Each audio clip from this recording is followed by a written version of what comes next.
What do you call an alien police officer?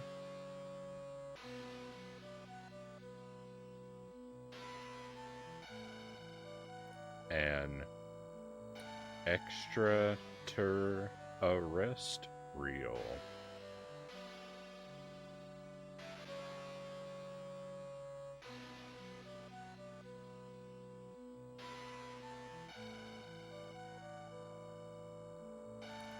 Happy Tuesday, my friends.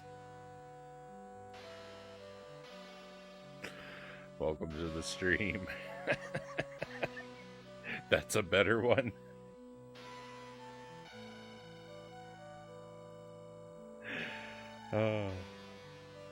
Welcome in, my friends. I hope you're doing well. Thank you for being here with me tonight.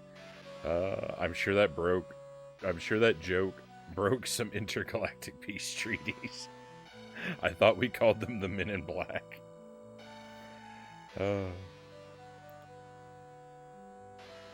Very happy to have you here, my friends. I hope you've been having a great day. We've got StatCat is first in chat tonight. Welcome in, StatCat. Followed by Sir Rack of Lamb, Loyal Disloyal, The Man Stood, Dead Zergling, and Lucent Jelly. Welcome in, everybody. We've got two games tonight. We've got Ecco the Dolphin for the first however many hours I can stand it for. We are in a familiar, terrible place with this game. I am stuck on the last level. I beat this game on the Genesis. I never stopped talking about it, so you probably already know, but in case you don't, we did a playthrough of this on the Genesis, and I was stuck on the last level for 21 hours. And now we're playing the GBA version. I am again stuck on the last level. I've been here for 4 hours so far. So I've got a while yet. I can still earn a new PB.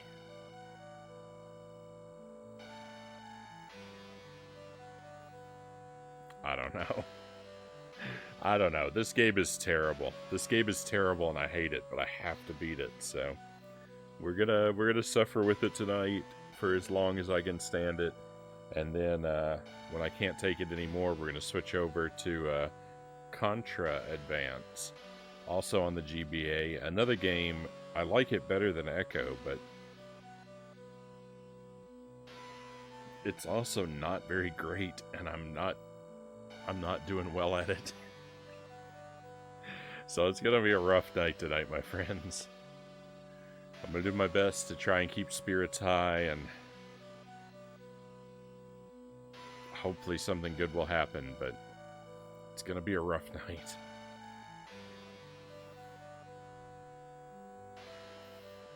Cows are important. Welcome in, cows. Great to have you here. Welcome to a night of suffering.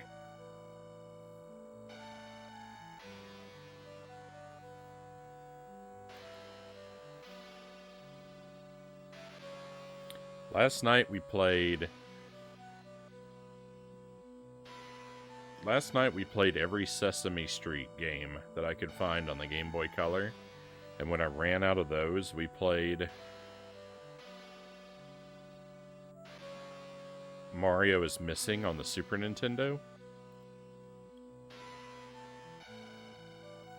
And tonight is the bad night. Like, yesterday we played that trash, and that was fine. And tonight is the bad night. I actually kind of enjoyed the Sesame Street games, and I really enjoyed Mario is Missing. We're not done with that one. I only played a portion of it, but I'm looking forward to continuing it. So I think this is either going to take us to the machine or the stomach.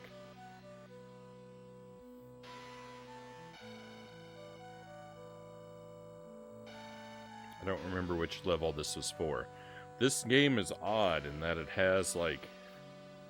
It has an optional... It has, like, dual final levels. The stomach here is an optional final level.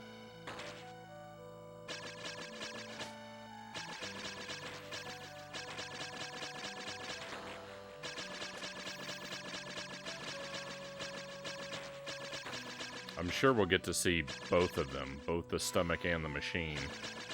The sort of dual final levels. I'm sure we're going to get to see both of them hundreds of times tonight.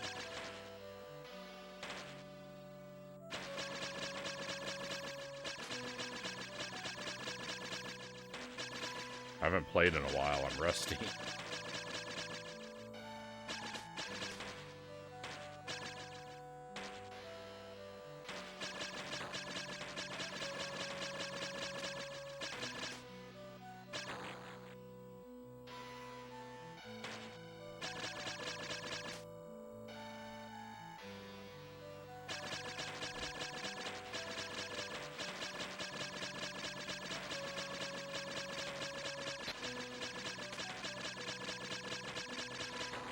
No! I got my tail pinched.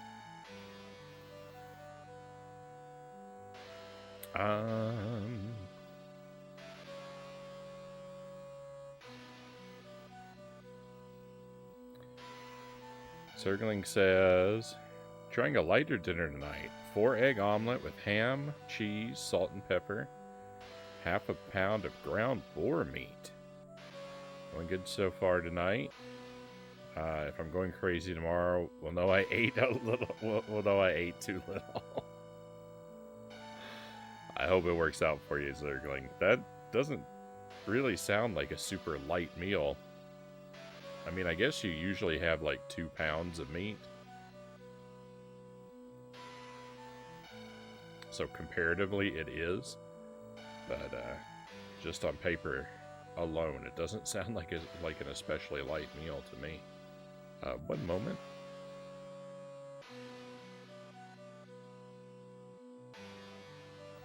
Thank you for the coffee jelly, and I've got a little bit of cheese tonight too. Thank you for that. Joke told to me at work today, Sirac of Lamb says.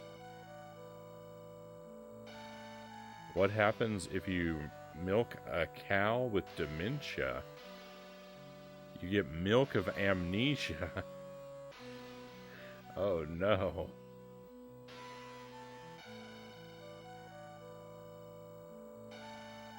I have not heard that one before.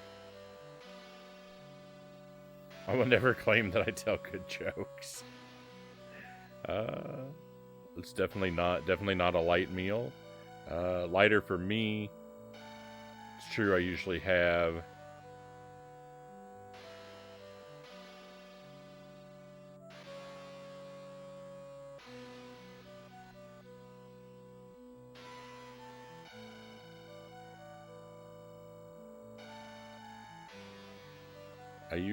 a pound to 2 pounds of meat, but thinking I might be overdoing it with that much.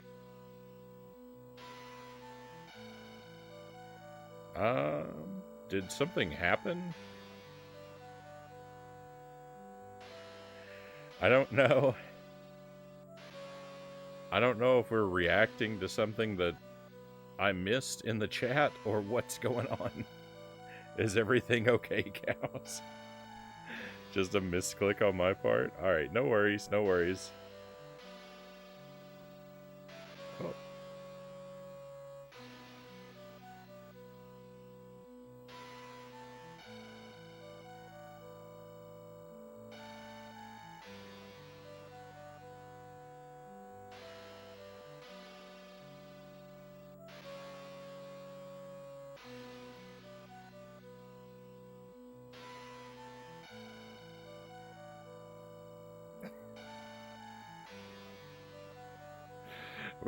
We've accidentally activated some of the additional security features. I've never seen those before. I think we should be all back to normal.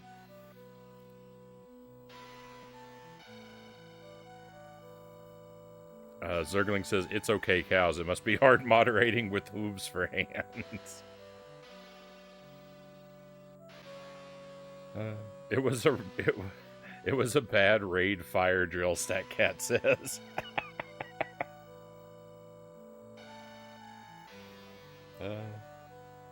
Hooves are hard to type with.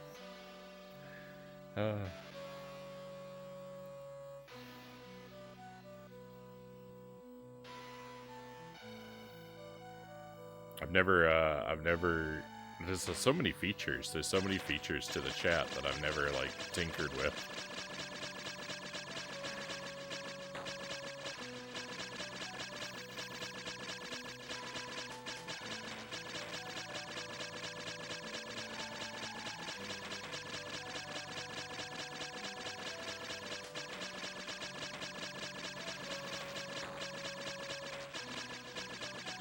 But hey, it is good to know where those things are, right? Now, if we ever have a particularly large influx of ne'er-do-wells, then we know now how to go to red alert.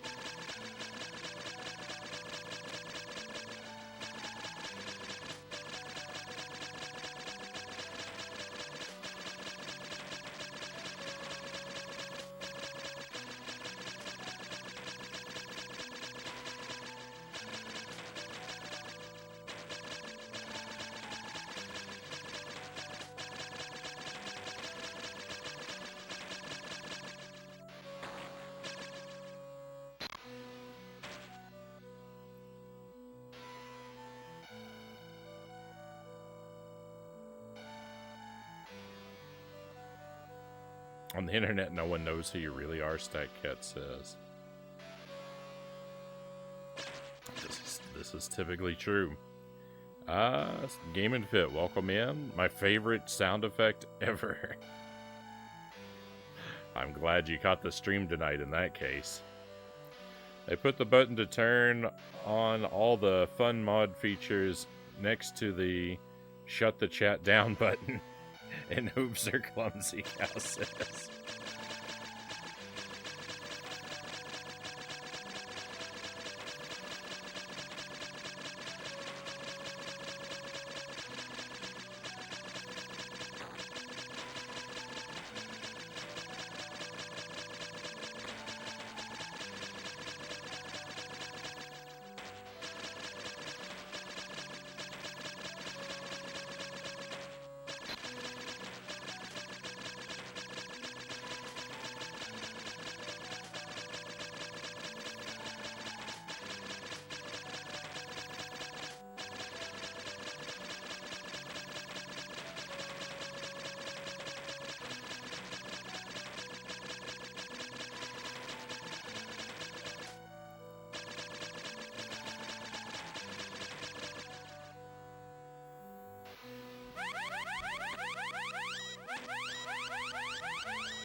No. Oh, I'm off to a bad start.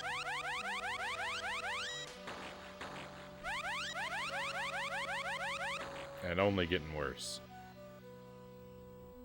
Back to the stomach we go. All things being equal, I really, like, if I have to die at the boss, I prefer it be that I get munched and end up in the stomach rather than any other death, which sends us back to the machine. The stomach is a far more tolerable level than the machine. But I'm sure we're going to see both of them plenty of times. Hey, Conga, welcome in. Great to have you here. This looks suspiciously like the machine. The stomach is weird. I don't think I found this level when we played the Genesis version of the game. You only find the stomach if the boss chews you up. And I don't think that ever... I guess that never happened. I don't remember this level from the Genesis version. But, yeah, I'd rather be sent here than the option.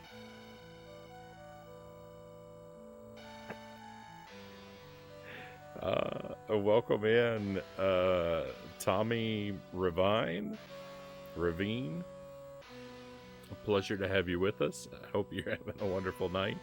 This music is the type of music that would make me fall asleep face first in a pint of ice cream.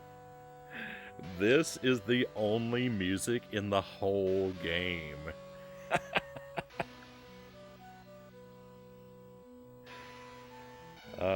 I don't know how familiar you are with Ecco the Dolphin in general.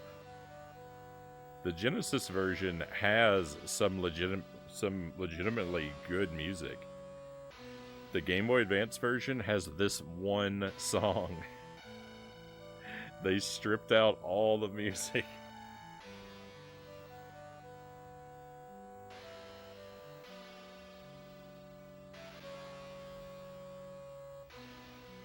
What a nightmare.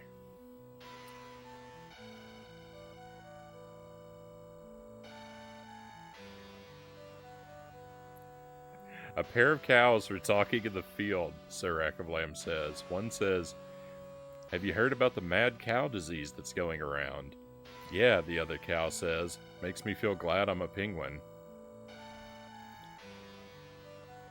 I love that joke, Sir Rackablam. Oh, that's good.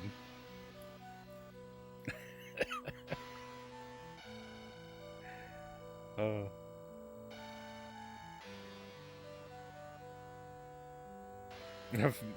Funnily enough, this is the same music that's used in the Rings VHS tape. Oh, it's been quite some time. I do remember it being quite depressing. Ecco the Dolphin on the Sega Genesis is a game that I will never recover from. I played it I think I finished it. I think I played it last year, as I remember.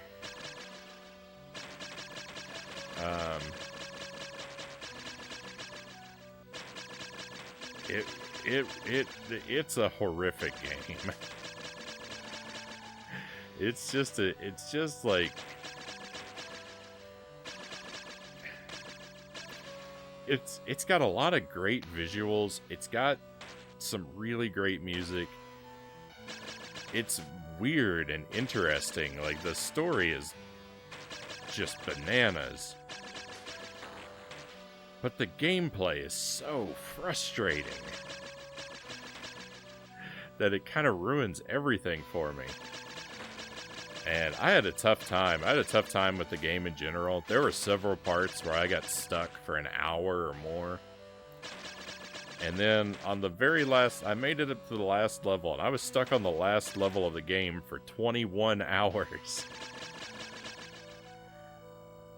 That's a long time. That's a long time to be stuck on a single level.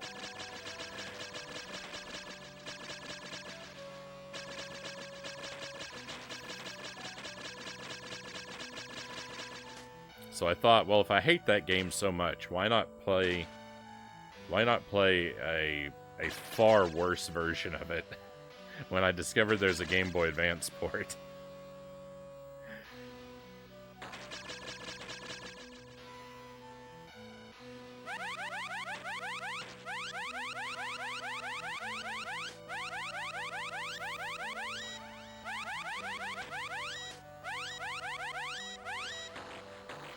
I did not fully appreciate what I was in for, like, playing this game either.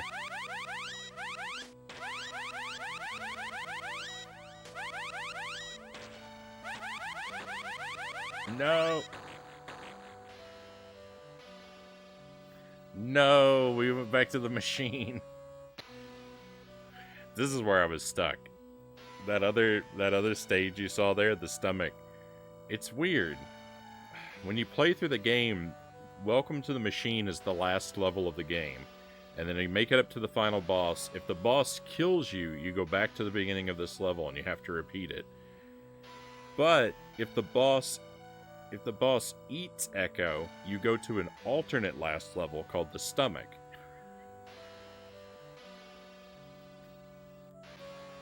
It's so strange. It's so strange. The machine, though, this is where I was stuck for 21 hours. I never saw the stomach on the Genesis. It's rough. The commercials from the 90s made me feel like I was missing out on something, being the SNES kid that I was. I was a Nintendo kid, pretty much exclusively as well. I don't know when I first heard about Ecco the Dolphin, though. It's not a game that I knew about back when it was current. Hey, Doe, welcome in. Great to have you with us. That's awesome. Strange level. It's very weird how the end of this game works. It's very weird. The Power Glove. I never knew about the Power Glove either. The Power Glove is also something I only learned about way after it was, like, relevant.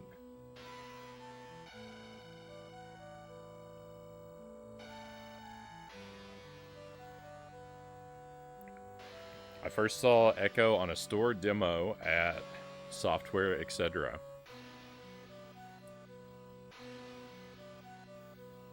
I think that would be a situation where it'd be easy to be fooled by this game. Encountering it on a demo display. Ecco makes a really great first impression.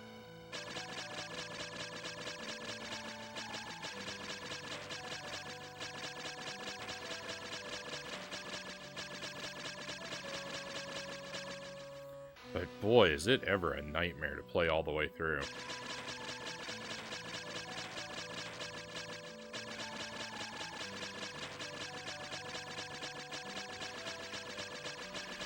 So this stage here, the machine is like a 6-minute auto-scroller. Everything, like, it moves around randomly. Enemies are coming at you from the edge of the screen all the time. And on the Game Boy Advance, they did nothing to compensate for the screen crunch.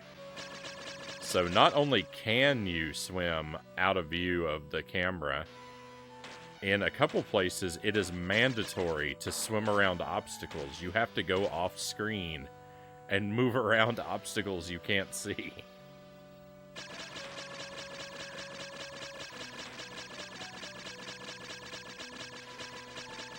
So you don't get crunched. It is as bad as it could possibly be. Hi, Doe. Thank you for the gift sub. Very much appreciated. I'd say you're up to 26 gift subs. Your support is overwhelming, Doe. Thank you very much. And Tommy, take a key for coming in.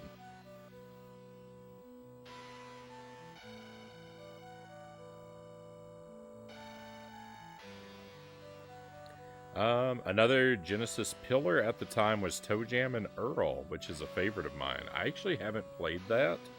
I have I think I have the second Toe Jam and Earl game. I just picked it up not that long ago, a few weeks ago. Toe Jam and Earl Panic on Funkotron. That's the one that I have. I haven't played it yet, though. I haven't ever played any of them.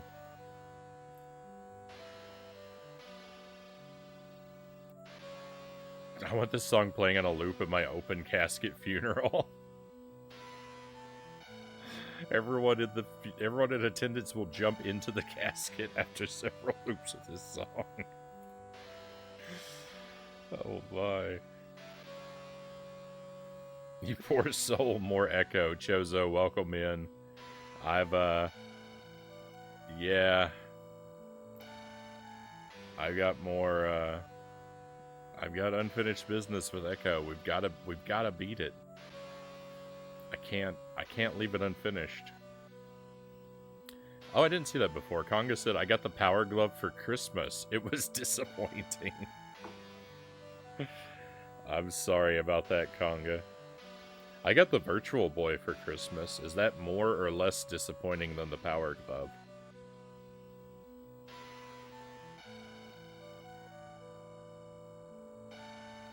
26 gift subs. That's almost a year, Cow says. Well done. The Frownie channel is awesome. Thank you, Doe. You're very kind.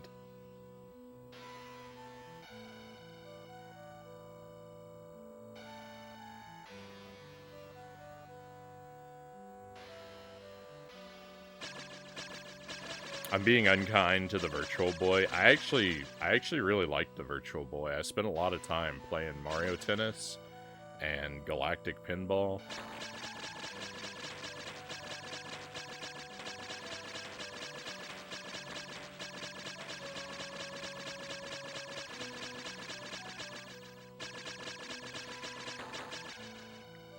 I think I have a photo of it, of the Power Glove, before the terrible weight of reality sunk in.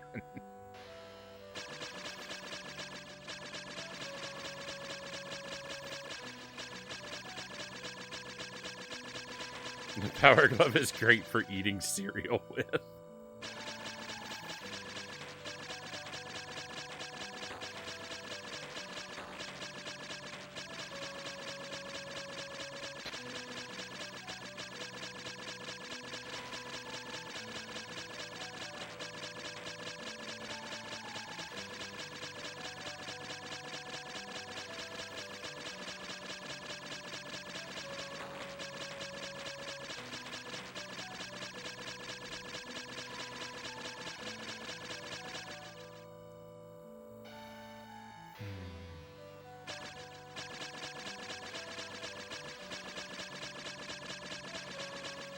Mine is still pristine since I only used it like twice.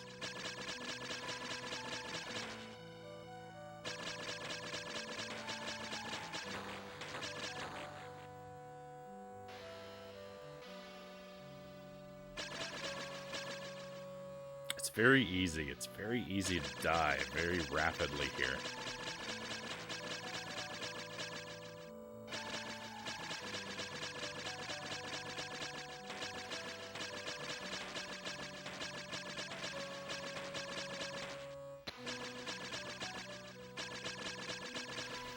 I mean, that right there is an example of like somewhere where you kind of need to swim off screen to avoid those like, I don't know, those like gas pellets. It's best to leave the camera so you have room to move around them, but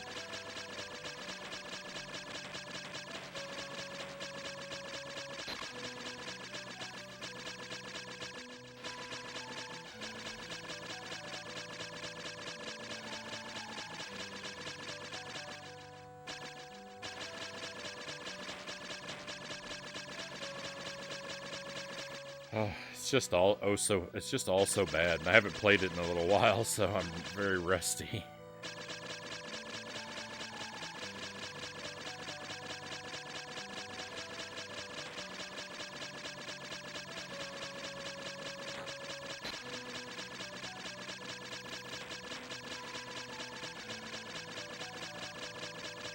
Oh, there are checkpoints though. I forgot about that. The Genesis version has checkpoints. The Genesis version does not have checkpoints. Does not have checkpoints, but the Game Boy Advance version does.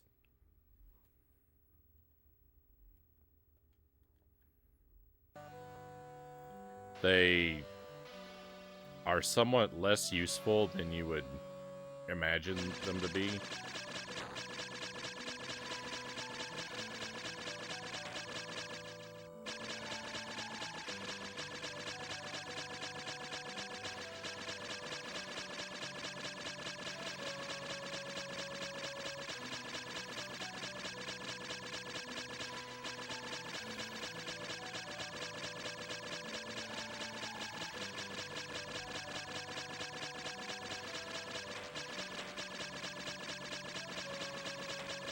No, I went the wrong way.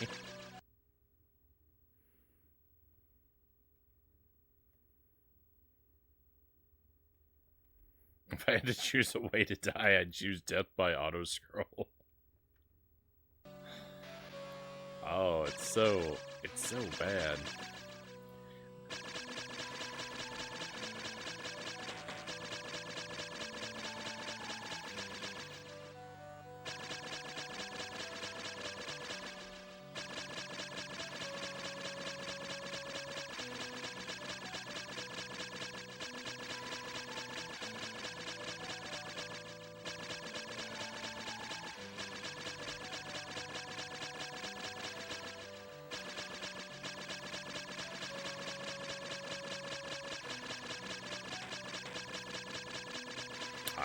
I almost died the same way in the same place.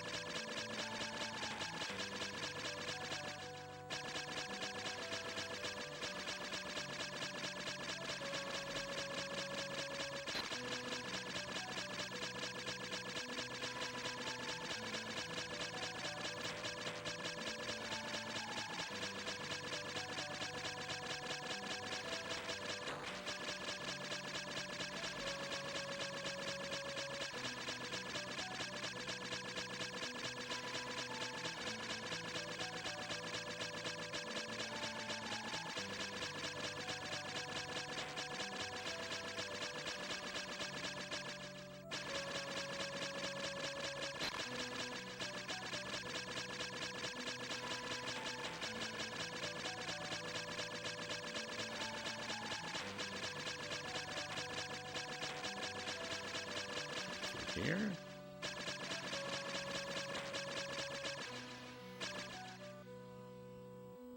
Swim off screen right there. There's a place where you got to go off screen to get around the obstacle.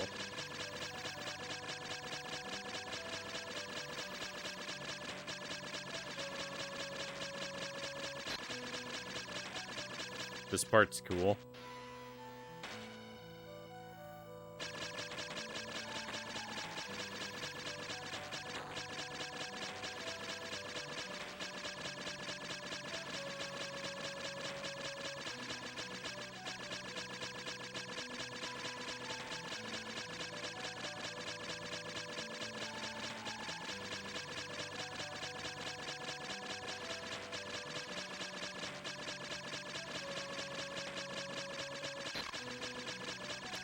Here.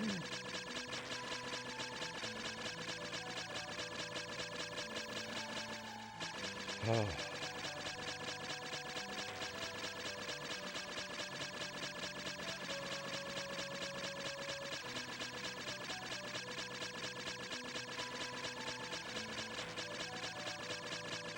Swim off screen again. That part there. Oh, don't go up. Yeah.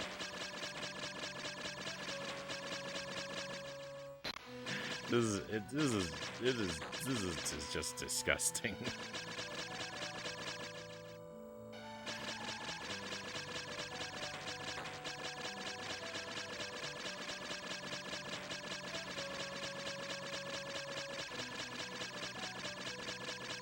I think I hit another checkpoint. Can being eaten by the aliens really be worse than this? It actually is not. When it comes to the boss alien, you actually want to be eaten by the boss alien so you can go to the alternate level instead of repeating this one.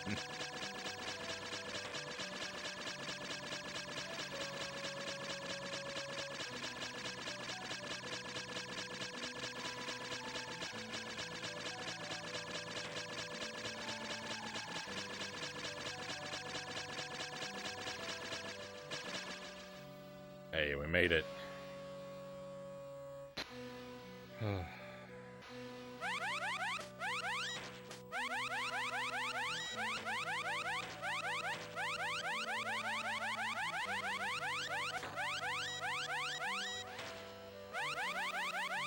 No! I ran right into him.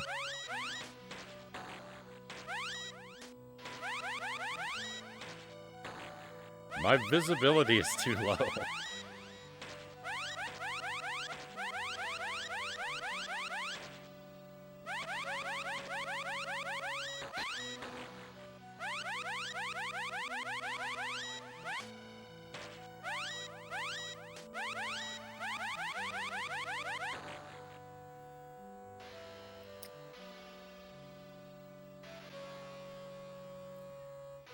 lasted longer than I thought I would.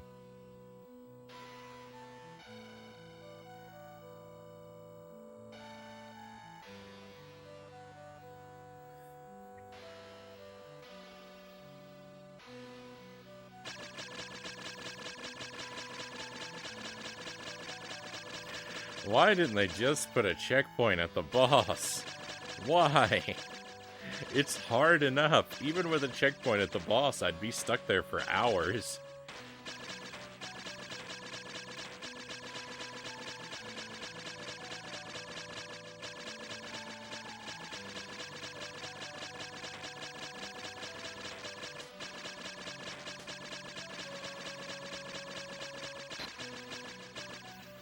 I don't understand why it has to be maximally awful. I don't know why they did this.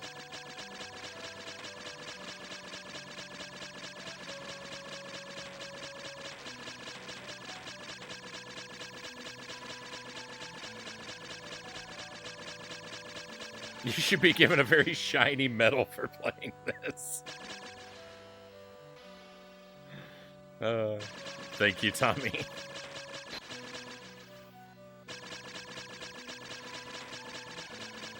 I do feel, because I have beaten the Genesis version, so I do feel like I am part of an elite club. A very special group of individuals who have wasted a tremendous percentage of their lives.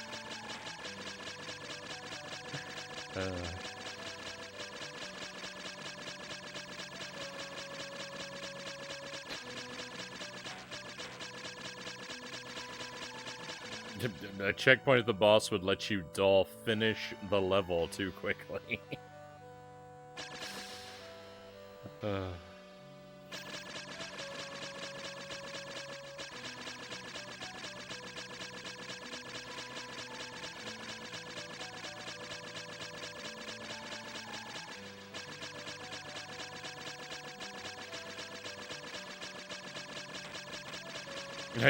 No checkpoint at the boss. Can't let fun sneak into the game by accident.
This has got to be, my least favorite gaming experience, right? And, like, I look at some of the games that, like, I've played and beaten, and, like, you look at something like Haunted Castle, and it's just, like, in the moment, I think, like, how could anything possibly be worse than this?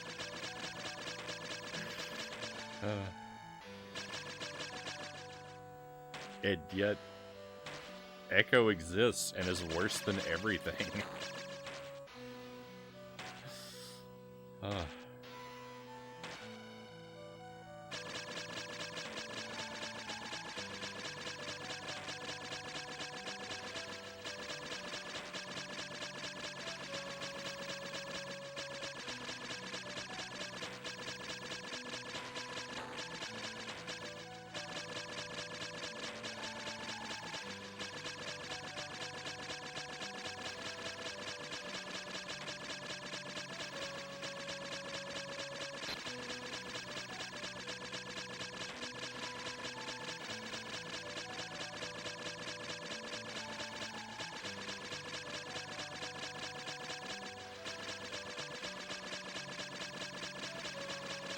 No. Yucky.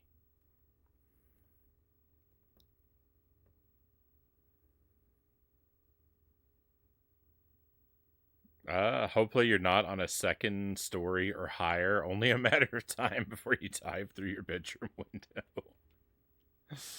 I'm safe. I'm safely tucked away in the basement, Tommy.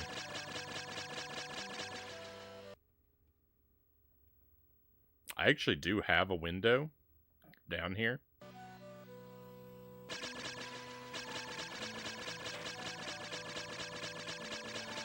There's a very small, like, narrow window at the top of one of the walls that just, like, barely peeks out above the ground.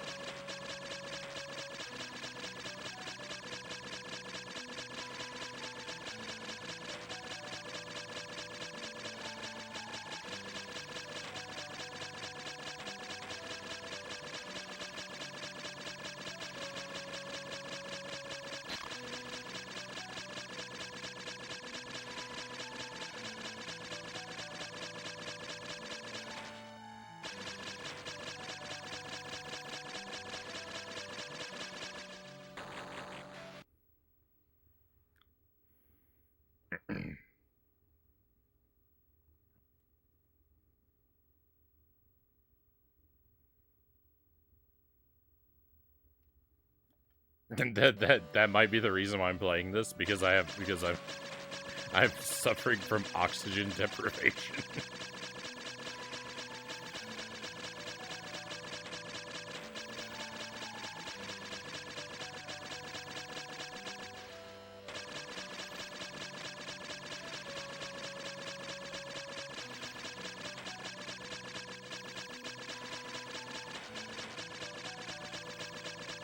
My one gaming superpower, like, the thing is, like this is horrible. This is a terrible, awful, frustrating, just a disaster of an experience, but, like, my one superpower that I bring to gaming is that I have a very high threshold for frustration, so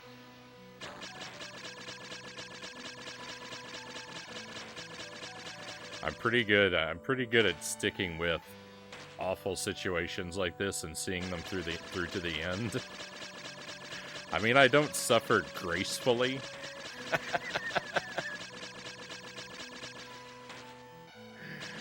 I'm definitely gonna do my fair share of, like, complaining. But I'm not gonna give up. I'm gonna make it through someday.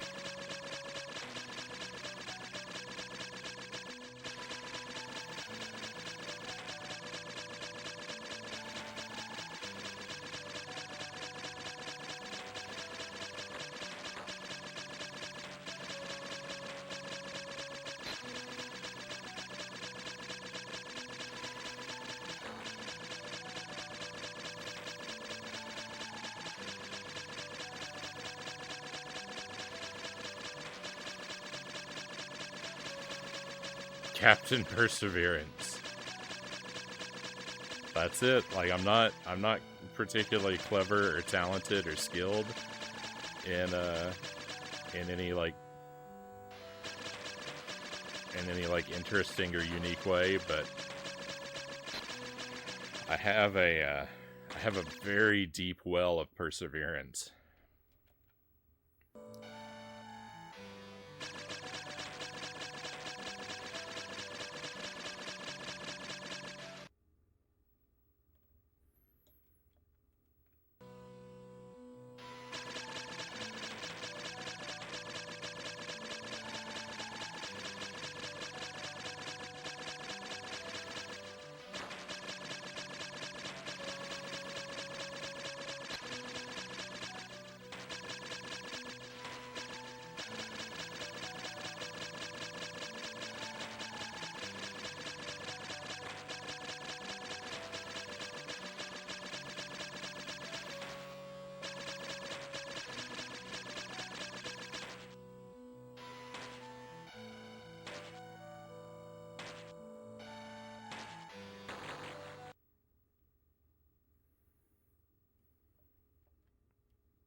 To all the great chefs, Doe says, I'm eating a staple of my childhood.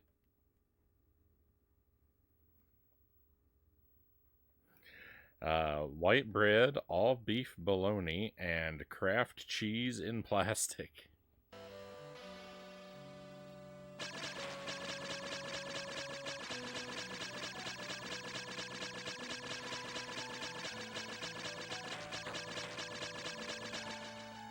Hopefully you're at least removing the plastic before enjoying the cheese.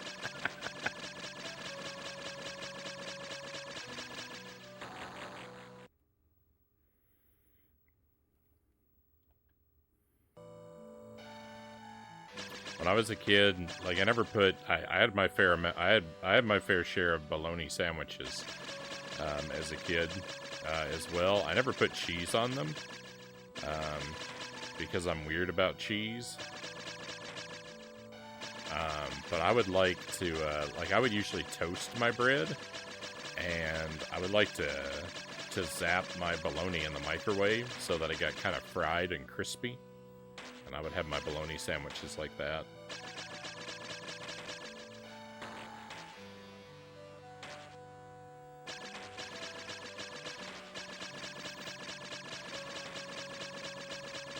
I haven't had a sandwich like that in a very long time. I'd probably enjoy it. Like it'd probably be like a bit of nostalgia. Well, I'd like to think I would. Anyway, some of my childhood staples I have a tough time going back to.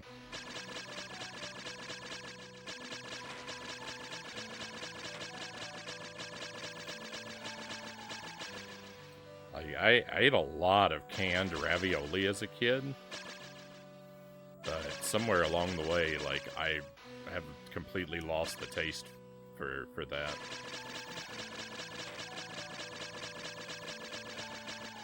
I find I can't eat it anymore. It kind of turns my stomach.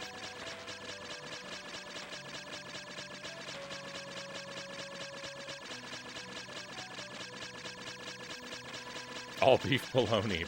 Possible oxymoron.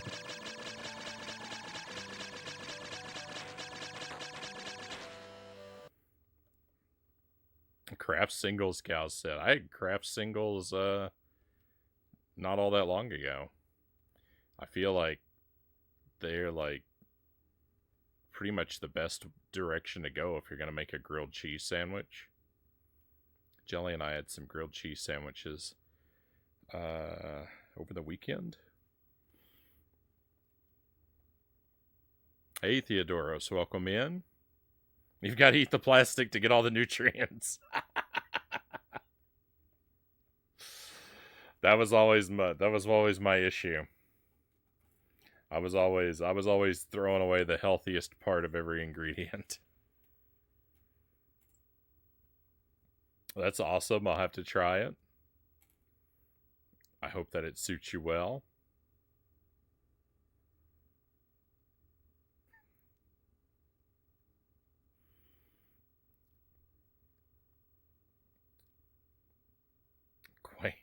Quite the euphemism.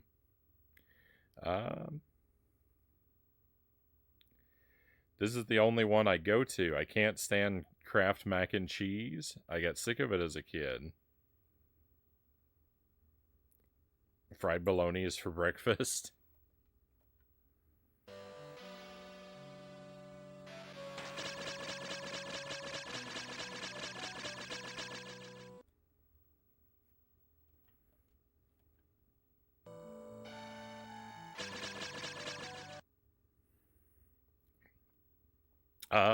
My parents are very dirt poor, Doe says. That was an actual treat when I was a kid.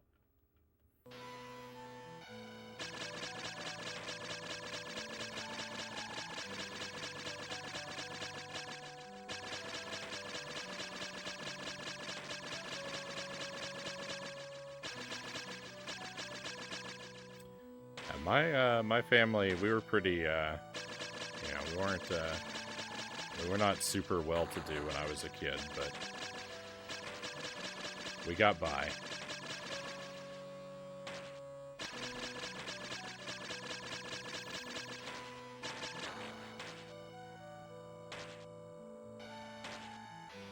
I didn't have, you know, like, I didn't have like the fanciest childhood growing up, but at the same time, I can't say that I ever really wanted for anything.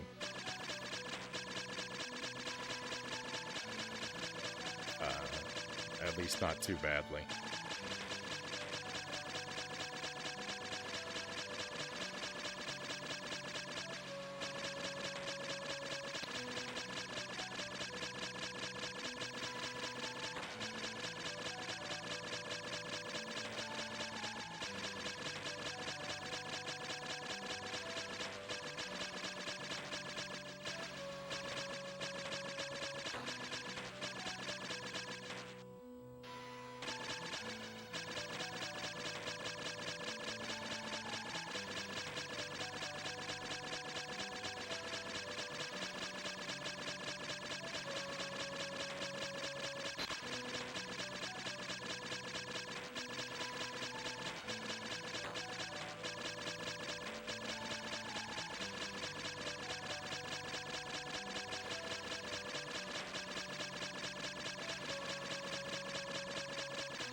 I really need to see like a side-by-side comparison of this level with the Genesis version to like.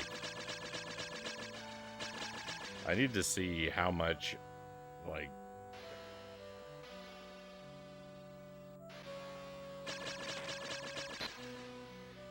I need to see how much the like this how bad the screen crunch is, because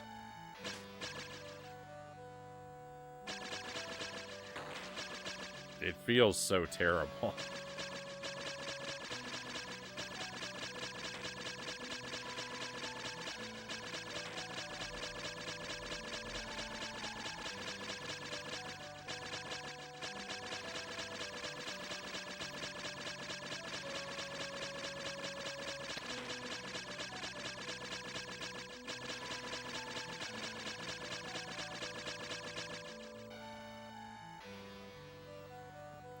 Top ramen on the wood stove, Doe says. Had to finish all of our homework before the sun went down. We had no power. All we had was candles.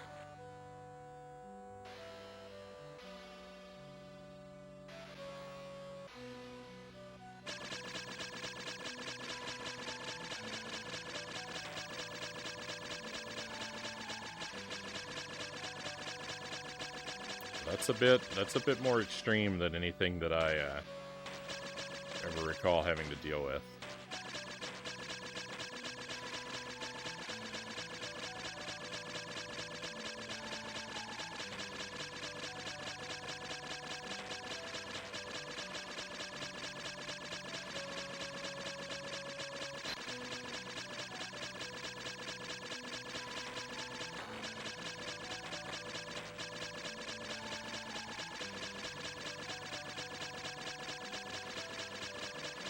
I'm older, Doe says, 52. Yeah, you got a few years on me.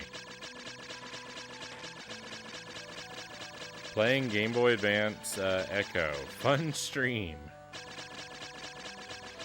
Getting slapped with a slice of bologna while playing Game Boy Advance Echo. Perfect stream.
No.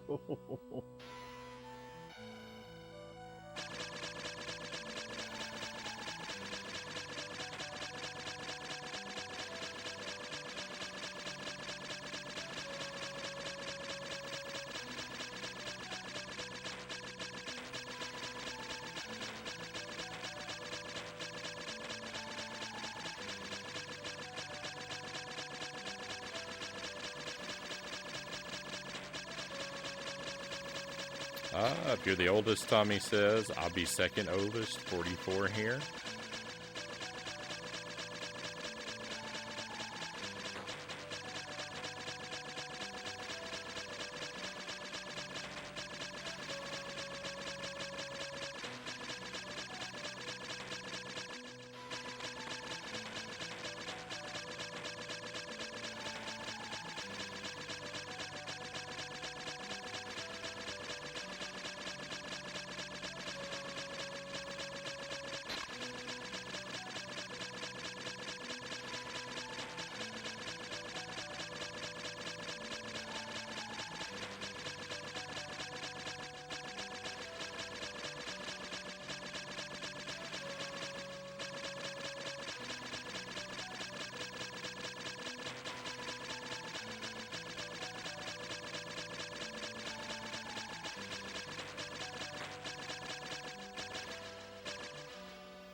Oh.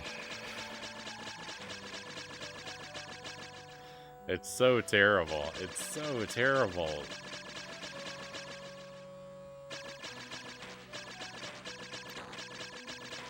Because I can't ever make it through this maze in like a timely fashion. I desperately need practice at the boss, right? But I never get opportunities because I can never make it through.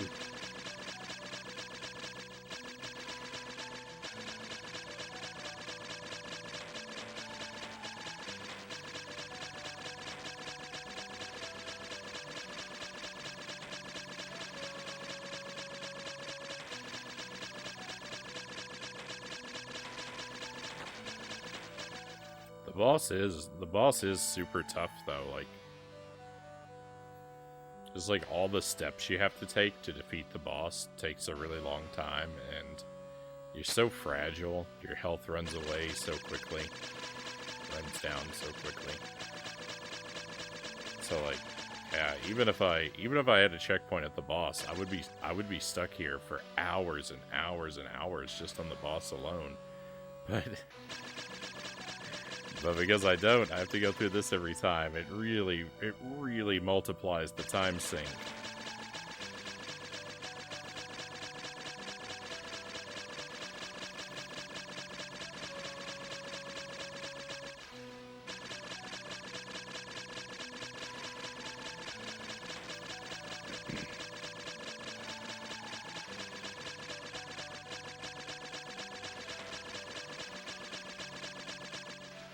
I was the third oldest, Doe says. The other two left before I was in high school. I was the oldest kid in my household. I have one sibling. I have a younger sister.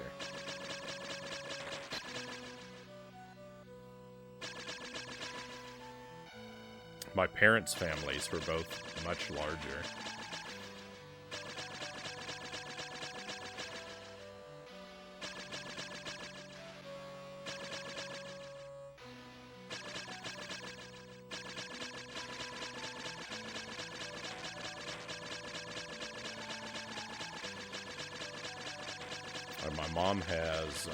My mom had 6 siblings, and my dad had 3.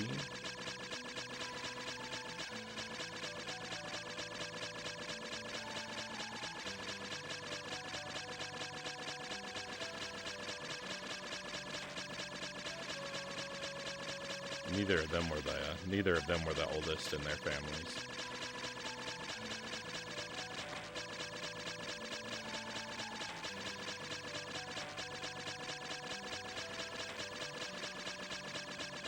Oh my goodness.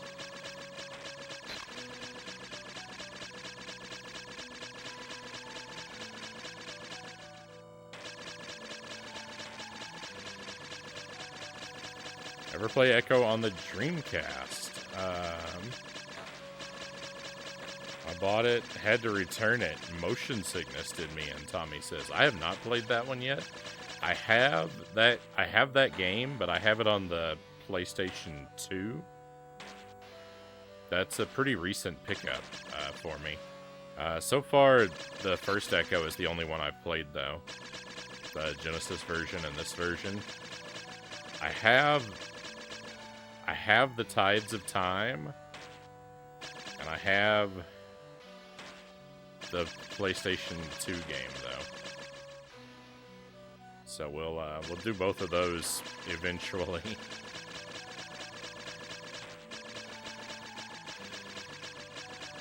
Not really looking forward to them, but you know, I don't necessarily look forward to a lot of the stuff I play on this stream.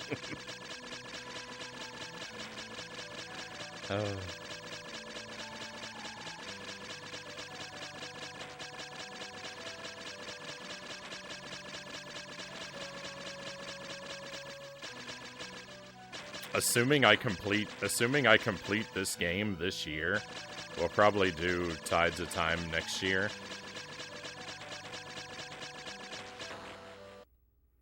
So I probably won't get around to the PlayStation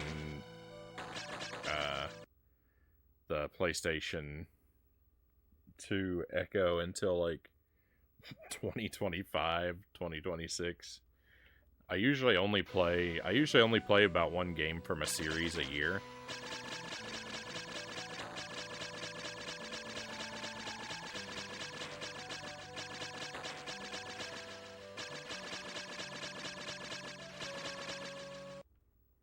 That's not like a firm rule that I have or anything, but when it comes to first playthroughs, at least, I typically only do one title from a franchise a year when it comes to first playthroughs.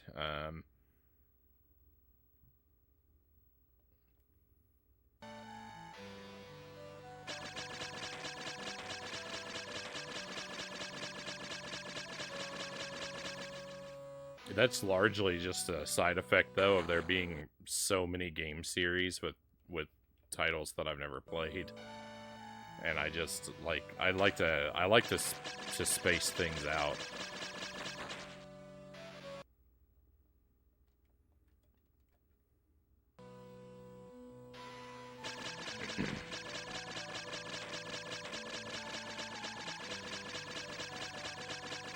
Unless it's part of a jank marathon. That's true, that's true. That's 100% opposite of the rule that I just said.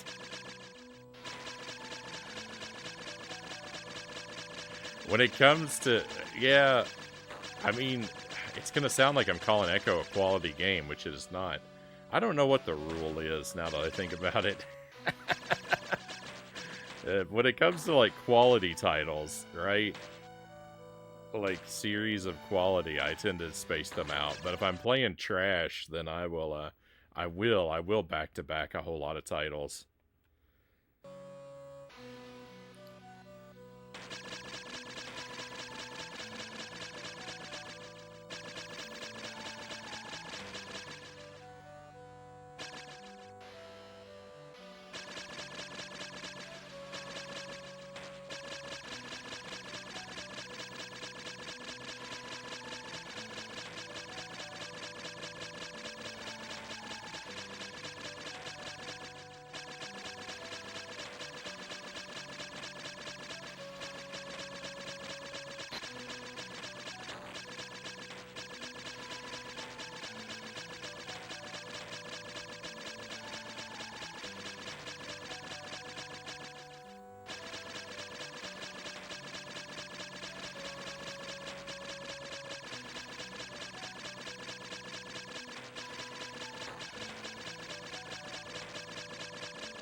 I guess the rule is really that it depends on the size of the game.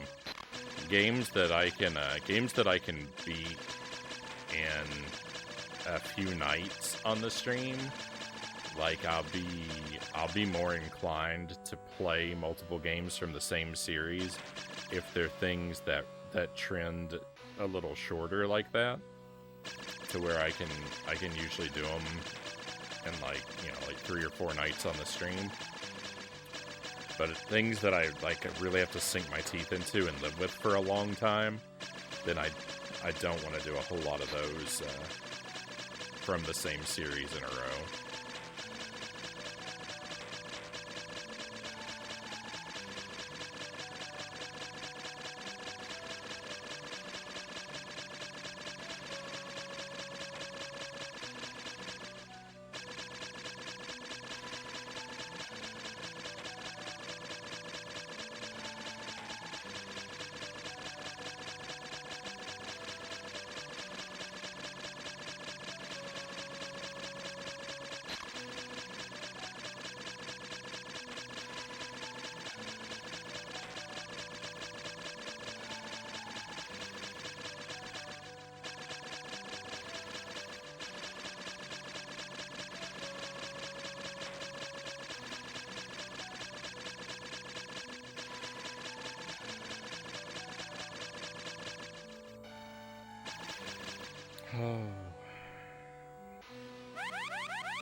Don't run into the boss.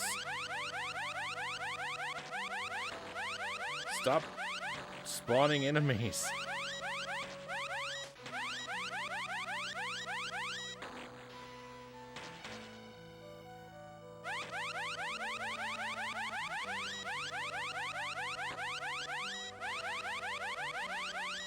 Hey, we got it. We got one of the eyeballs. I mean, we're nowhere near done, but...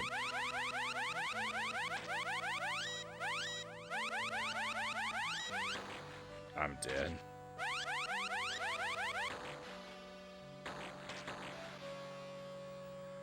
Oh, I hate this so much.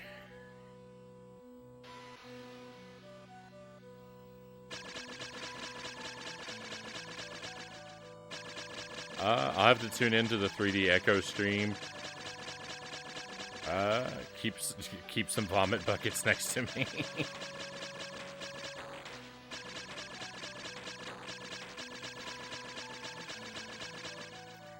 I don't know. I don't often get motion sickness from games. I can't say that it never happens, but it's pretty rare. One of the Scooby-Doo games we played, I feel like it didn't really give me motion sickness, but it did make me feel like, well, maybe it was like, I don't know if dizzy is the right word. It definitely made me feel uncomfortable. It made me feel like it was straining. Like it was straining my eyes to watch it, I feel like. One of the Scooby-Doo games on the GBA.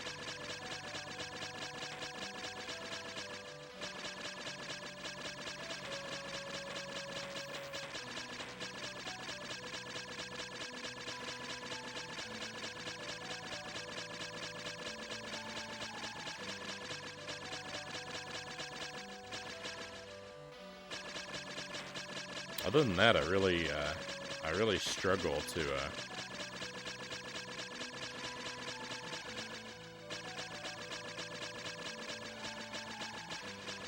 think of an example of something that sort of where the visuals have made me uncomfortable.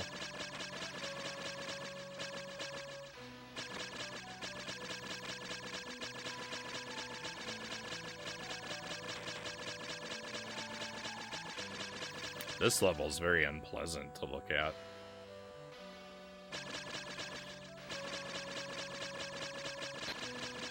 It doesn't make me physically ill, but it makes me mentally ill to look at it.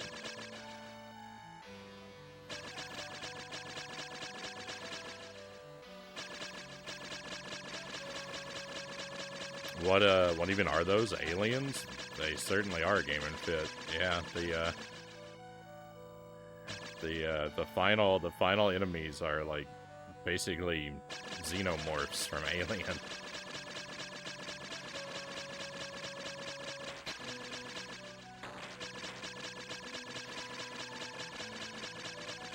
They're pretty much ripped directly out of the movie.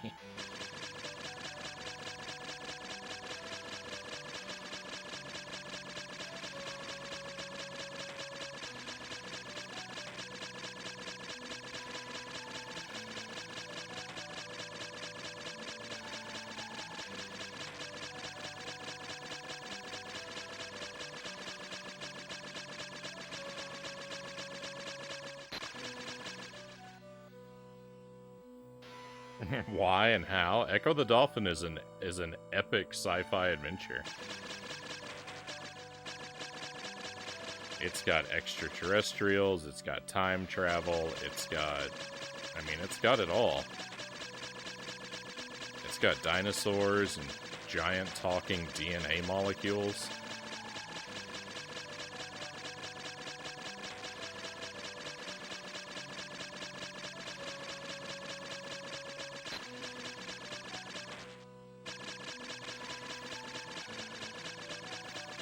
On paper, Ecco should be such a fantastic game, but the gameplay is just so awful.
My brain cannot process this information right now.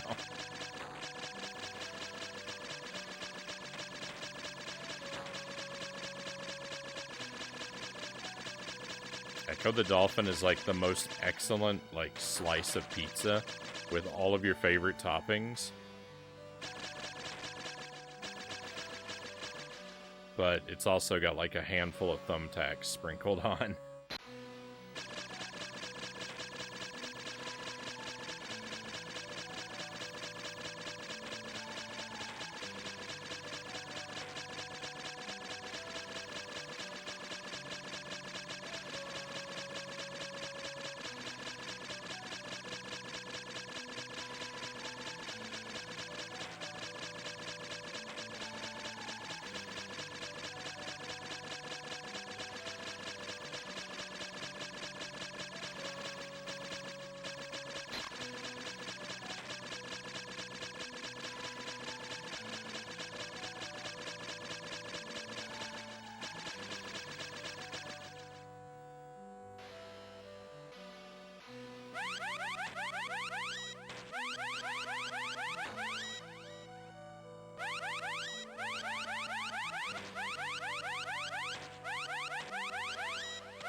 my my biggest problem, like, right now with the boss, like, why I fail every attempt currently, is I'm just not doing a good job at retreating after causing damage.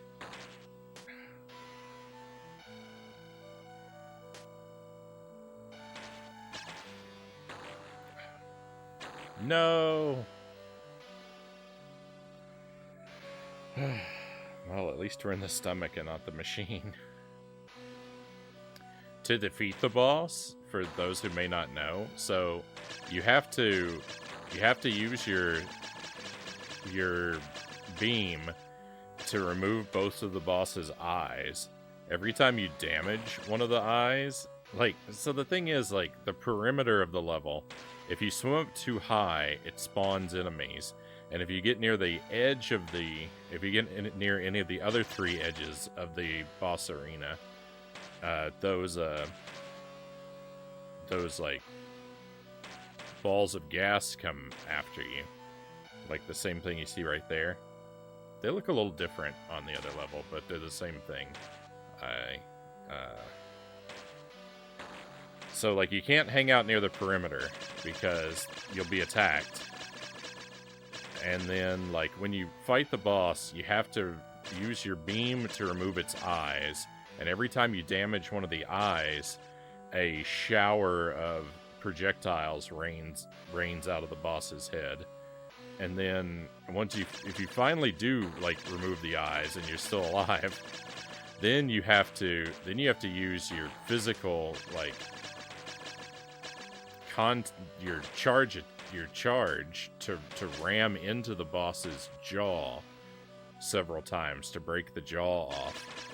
And the jaw regrows twice. So even if you break it off, you have to do it again 2 more times. And then if you succeed in doing that, then you have to use still the charge move to ram into the boss's forehead several times.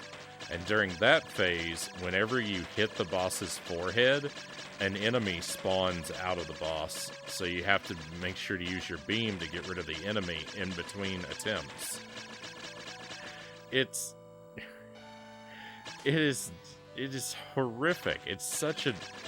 There's so much stuff you have to do. And your health is just constantly bleeding away because of all the things that exist to damage you at every, like, millimeter of the arena.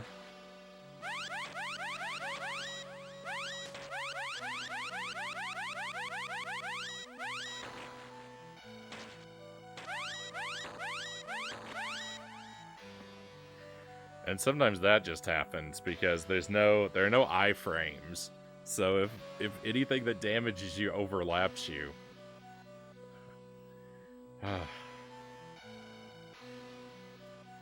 It's so bad. It's so bad. It is precision engineered to be as terrible as humanly possible.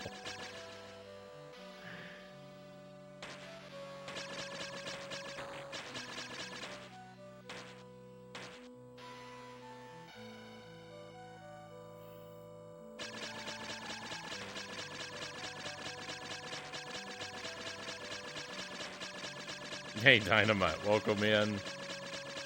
I hope you're doing well, my friend. I am suffering.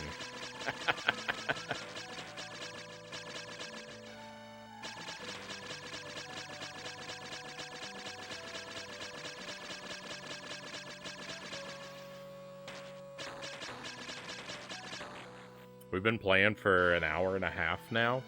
How many times have I seen the boss tonight? Just seen the boss, like 4 times? 5 times? I'm averaging like 1 attempt every 20 minutes.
No.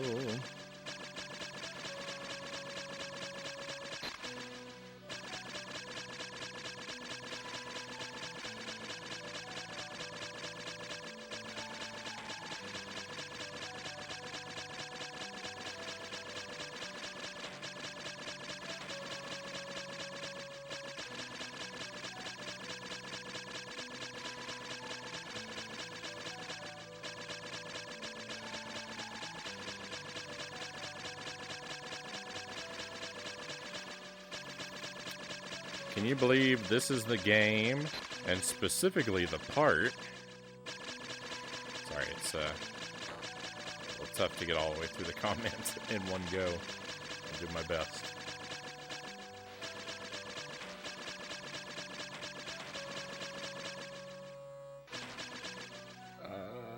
Oh, I'm still alive. Where the other streamer I mentioned basically told me it's great, and if I don't like it, don't watch and go away. How rude. First of all,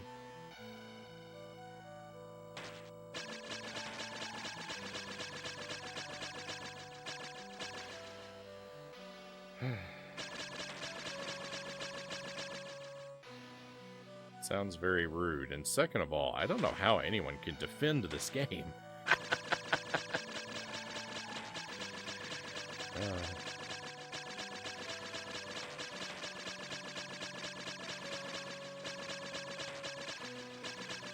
I don't know how you can make it. I don't know how you can make it this far into this game and still have anything good left to say about it.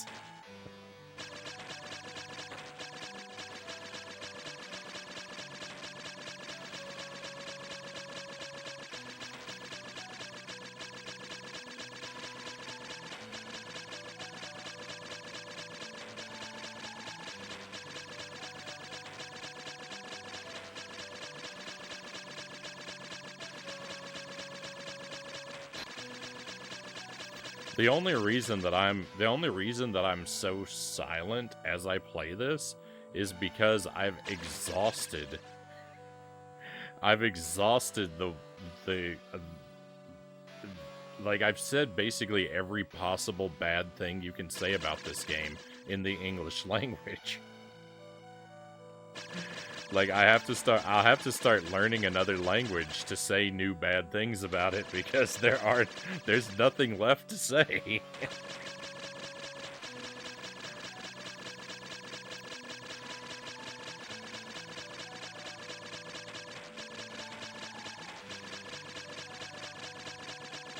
That is a very tempting motivation too. Hey Fuzzy Boots, welcome in.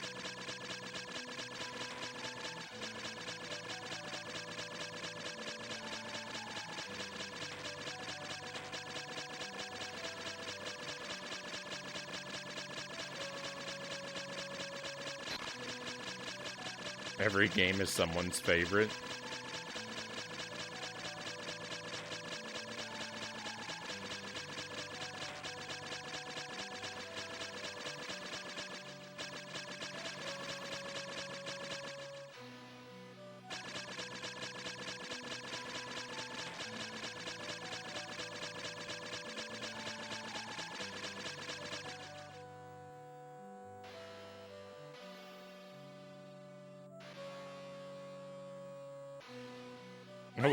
What you're saying is you want a life-size Echo plushie.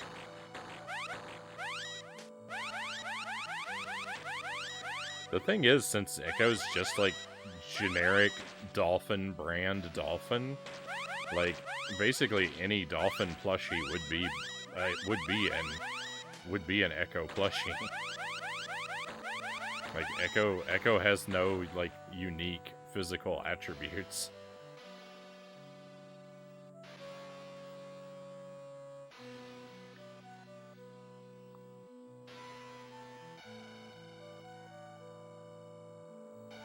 How in the world can we speak to you during this madness? It requires too much focus. I don't want to distract you.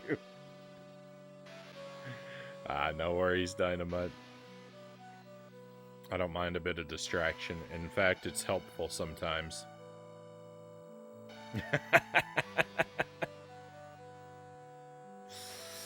Yeah. I I think you're right, Conga. I think the first few letters of the password are appropriate.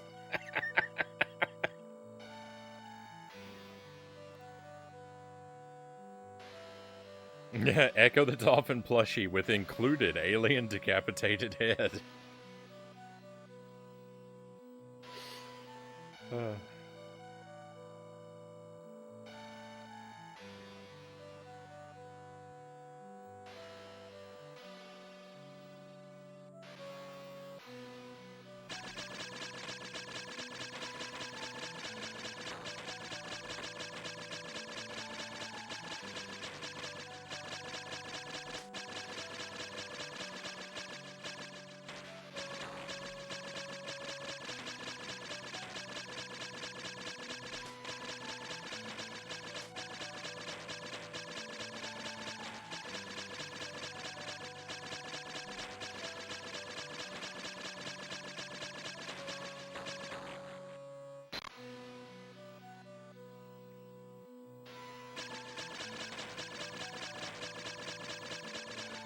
The stomach is so much better than the machine.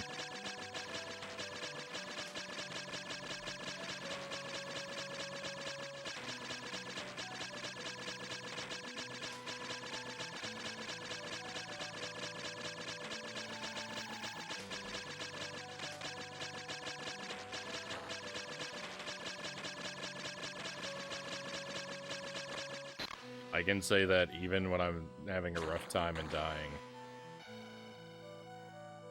I think I got robbed there. I don't know why that attack didn't work. That thing should have broke.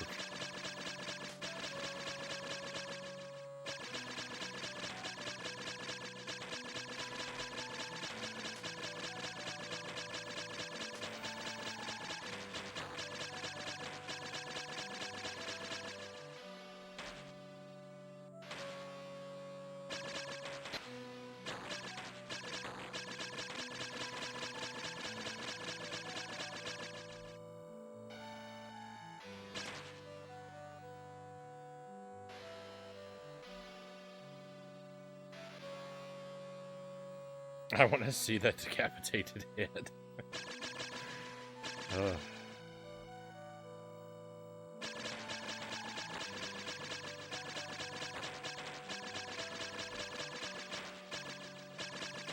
There is a password.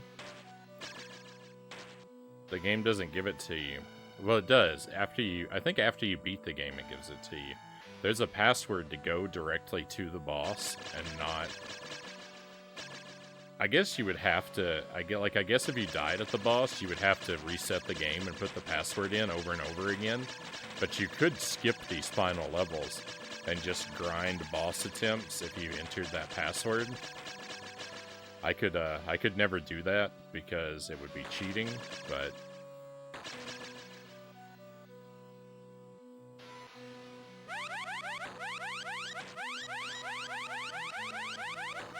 if you valued your time, health, and sanity more than I do.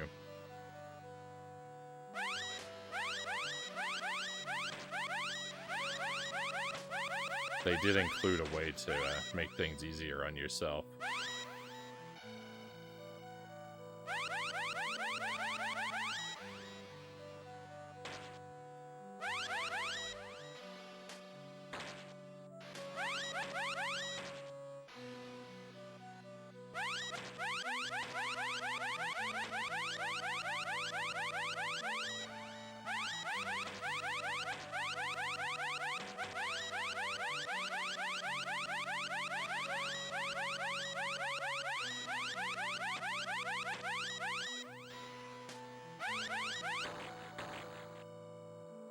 The only scenario I can imagine where I could maybe possibly feel okay with using the password to skip to the boss is if I didn't know there was a password and I accidentally guessed it.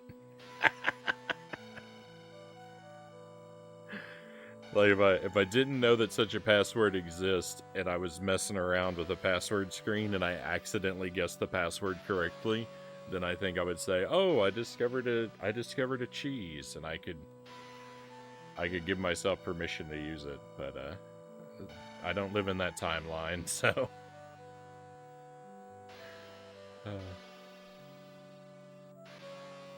Hey, Streaming Fist, welcome in. Back to the masochistic self-torture with Ecco the Dolphin, I see. Yeah, we're gonna give it a couple more hours tonight. Well, we're gonna give it at least one more hour. I don't know if I have the strength for 2 more hours, but we're gonna play it for at least another hour.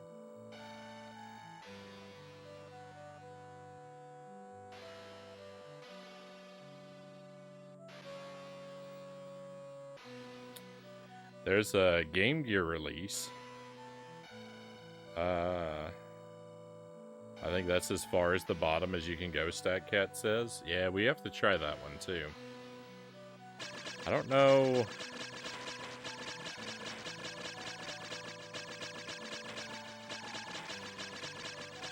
See, part of what makes this version so terrible is that it's a very faithful port of the Genesis version, but they did virtually nothing to optimize it for the Game Boy Advance hardware.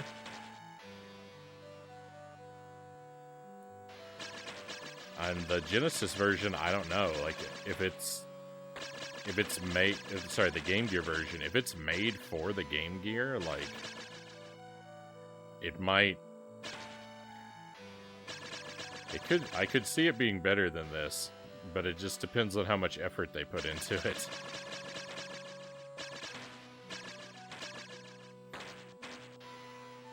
I'll probably play it someday, though, so I think I probably don't want to know too much about it beforehand.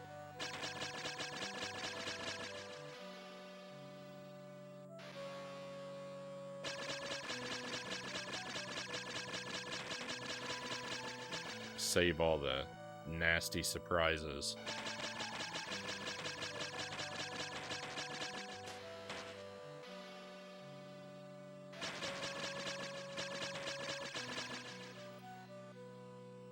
I think if I get a Genesis flash cart, I think we can play Game Gear games on the Genesis, if I'm not mistaken, with the flash cart. But even if we can't, I can play them on the Wii.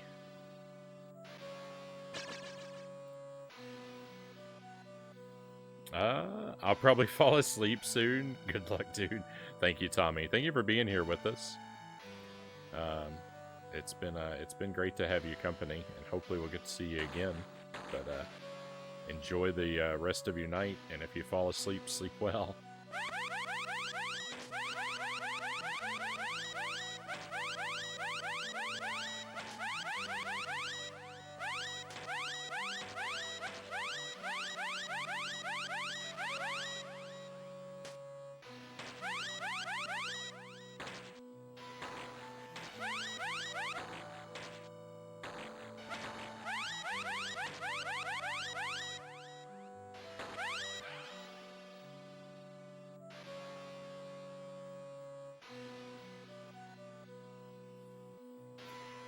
Oh, I'm in pain.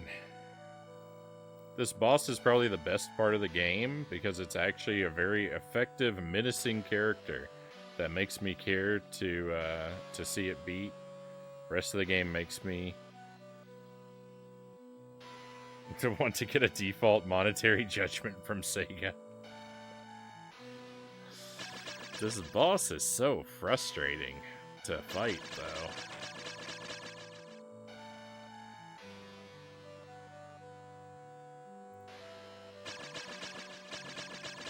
It is a really good, monster design.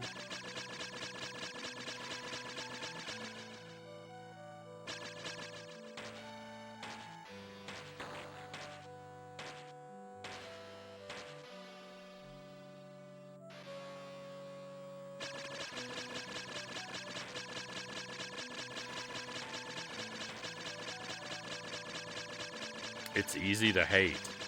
This is an easy boss to hate.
one of the side effects of the tremendous screen crunch, right? It's an auto-scroller. This is an auto-scroller where the edge of the screen is supposed to kill you. But you can swim off the edge of the screen, right? Because you can't actually see the whole screen because of the Game Boy Advance's resolution. So it just feels inconsistent. Because sometimes the edge of the screen kills you, sometimes it doesn't. It's... Boy, it's terrible. It's just so terrible.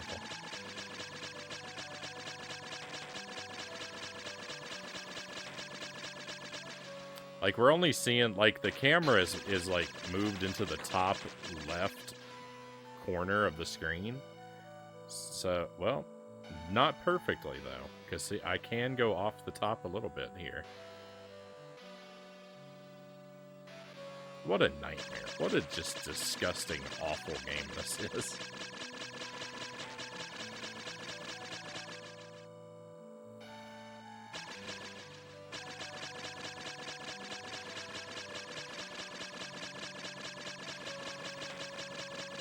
It's so much worse than it looks, though, right? Because of that inconsistency.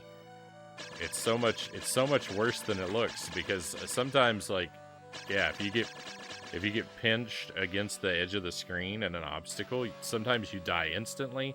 Other times, like, you have to go to positions that look like they should kill you. And it's the only way to go forward.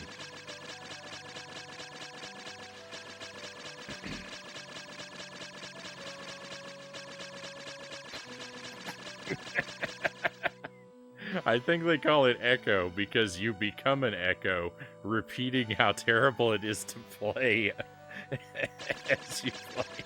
How terrible it is as you play it, Cal says.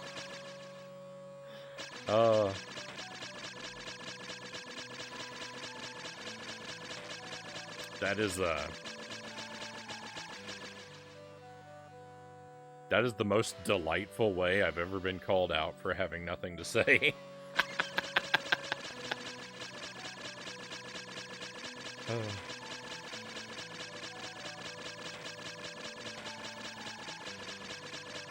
Hey, Aces, good to see you.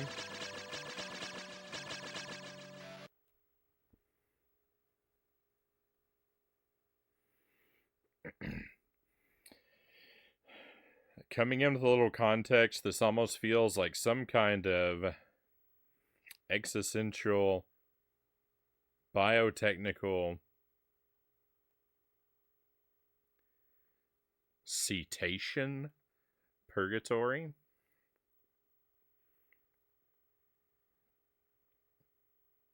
I mean, I don't think almost applies. I think you've pretty much got it.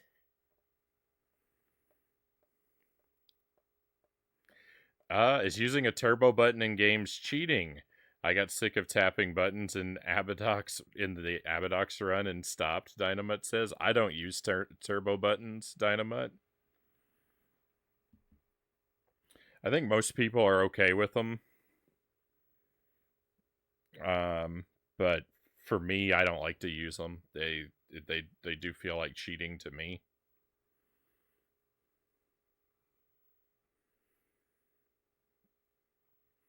But I think usually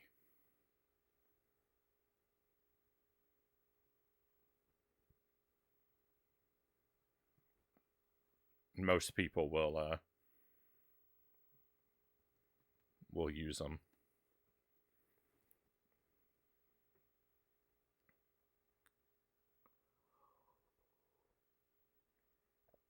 I might hate it if I had any idea what was going on, Streaming Fist says. Why are there so many giant dice down here?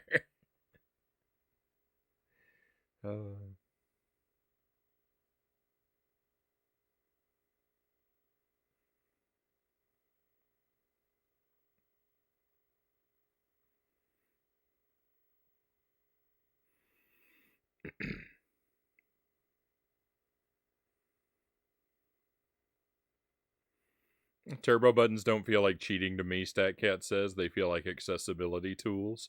Mashing buttons constantly is bad for you, actually. You may be right. Turbo is often accepted in Japanese speedrunning circles. It's a single-player game, and you're playing it for yourself. It doesn't matter what anyone else thinks, Fuzzy Boot says. Cheating doesn't apply. Well,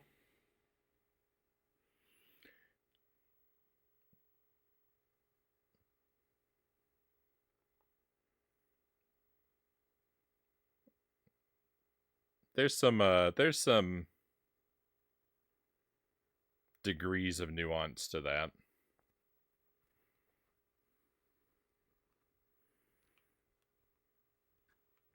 I think people should play games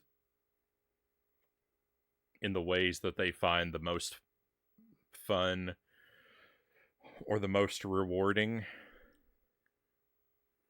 If you get to the point where you none of this makes any sense for me to say while I'm playing this game. There's nothing fun about this. But I will find the experience of beating it very rewarding once I'm able to eventually do it. That part will be fun. Nothing leading up to it is going to be any fun, though. But I think people should push themselves and challenge themselves.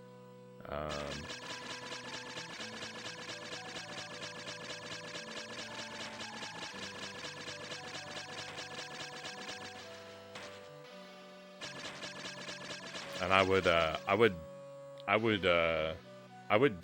would seek to dissuade people from always immediately going for whatever the easiest option available is. But you know, the way I choose to play video games is not something I would encourage other people to subject themselves to.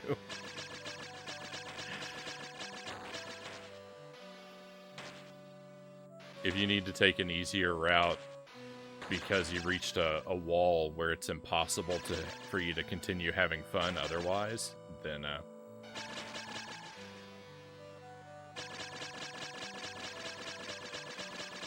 it's probably wise to do so. But like I have said before, right? Like, with things like save states and whatnot, like, I don't use them. And I'm not really interested in watching people, like, do playthroughs of games where they lean on save states and stuff like that. So, like, you know, like, if someone tells me that they beat Super Ghouls and Ghosts and they did it using save states, like, if I'm making the leaderboard, do I consider their victory legitimate? No. Do I think that this hypothetical person should care about my opinion of their playthrough? No.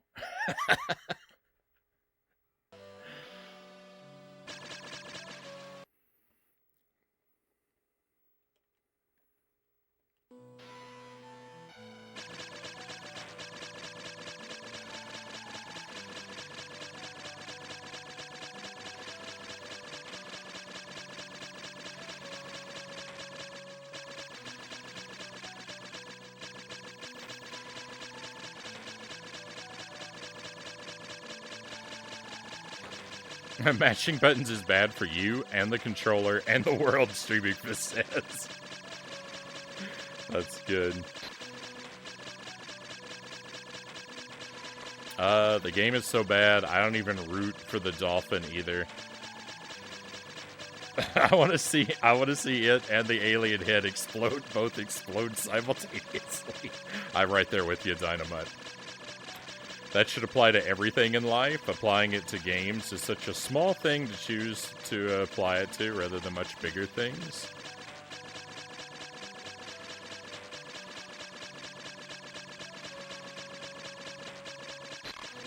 I agree. Video games are like,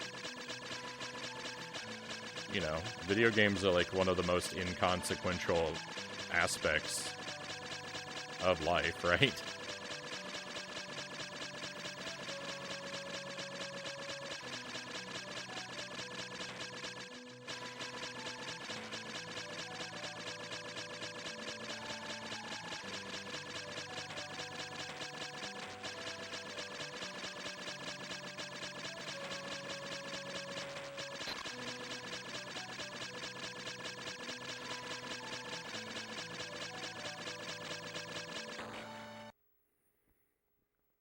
And I do think that, I think that idea does, I think that I would say that that idea does apply to, if not all, most aspects of life, that you should,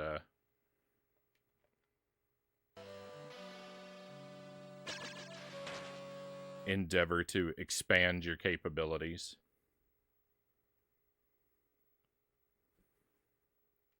To do things that are challenging and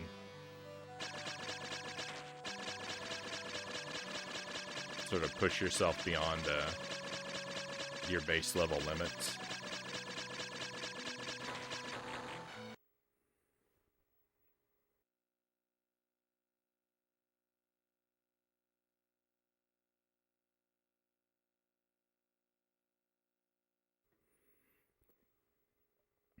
We need better accessibility options in general, Aces says.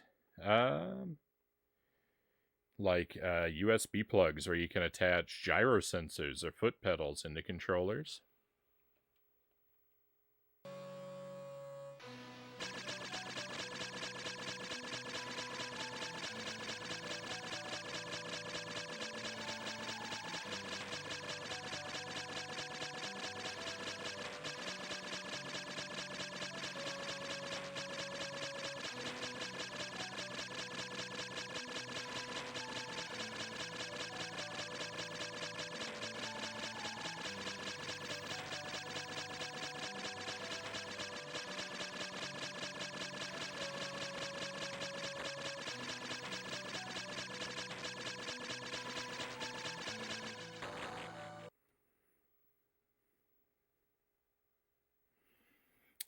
If it's between someone playing a good game with save states / cheats and not playing it at all, I prefer them to play it wrong. It's not legit, but it's more friends to talk to, Aces says.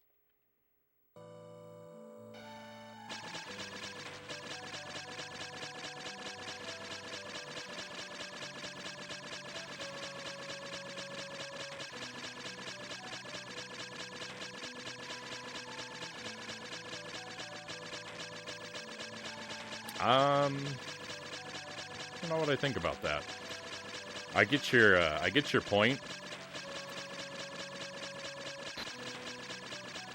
But like, all right, so again, like the example of like super ghouls and ghosts, like part of the fun of talking with someone who has played through and beaten super ghouls and ghosts is like comparing the horror story of how awful it is to try and beat that game. And so, like, if you cheat, if I'm talking with someone who cheated their way through with save states, then like, we can't really relate on like the level of what is, for me, a fundamental part of my experience with the game.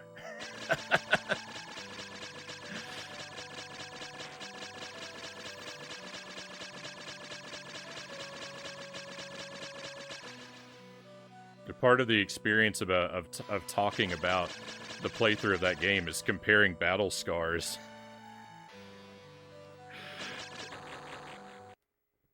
From how badly the game wounded us.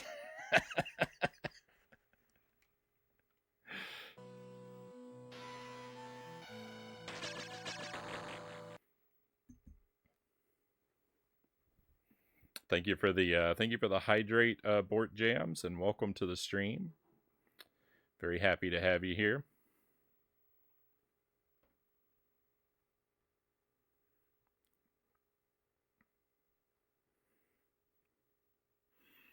Sega's bogus for putting so much focus and marketing into this, especially in the heart of the 16-bit battle versus Super Nintendo.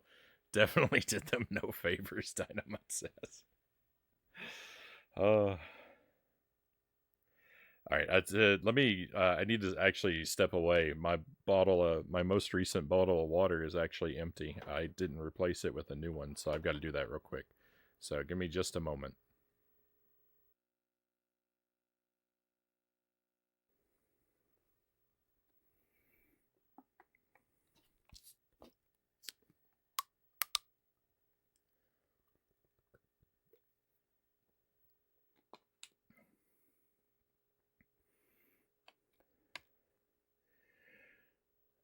Thank you for the hydrate board jams. It's like when people will just watch a movie. You can't talk to them about the book only subplot, but it's nice to know people are excited. Yeah, this is true, and I see your perspective, Aces. I'm just thinking of like one sort of scenario where it doesn't quite apply perfectly.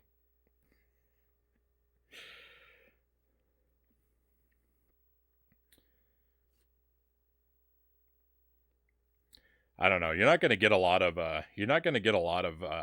or hopefully you won't get a sense of a lot of harsh judgment from me regarding like things like using cheats and save states to get through games.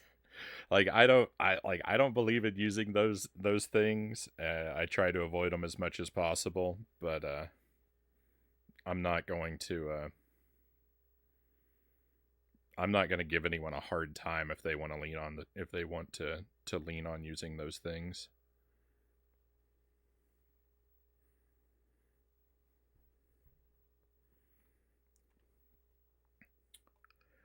I'm surprised no one has.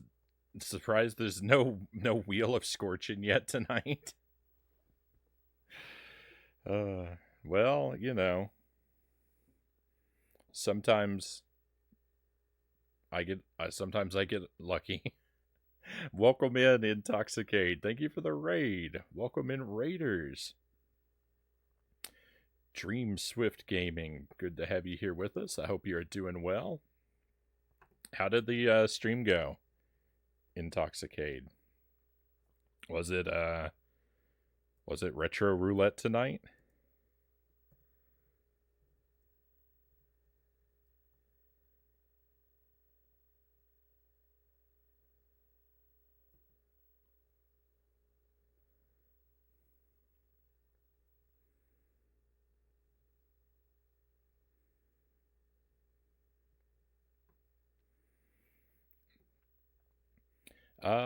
Board Jam says I pre-ordered the Atari 2600 Plus at my local EB Games.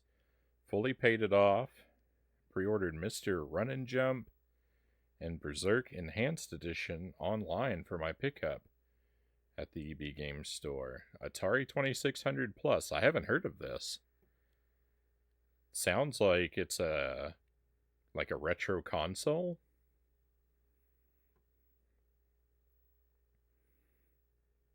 Hopefully you have a lot of fun with that when that comes in.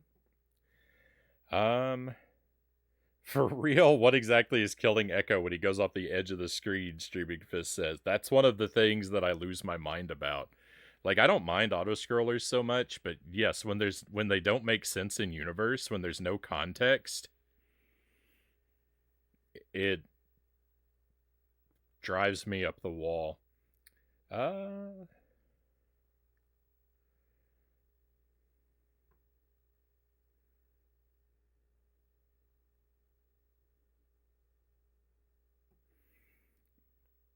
Intoxicate says I beat Space Station Silicon Valley out of the roulette. The Nintendo 64 version or the Game Boy Color version. I imagine the Nintendo 64 game. GG's on that. It was huge GG's. I failed to finish that game. Space Station Silicon Valley is so weird. It's such a weird and interesting game. I started a playthrough of it. I kind of unofficially abandoned it. I need to go back to it someday. I got really frustrated with it because the 100% run is really obnoxious. I got to one level where getting some of those collectibles. Oh, it's so rough. That kind of discouraged me, and then I just drifted away from it for a while. Um, what a game. What a game. 100% run is impossible. That's awful news.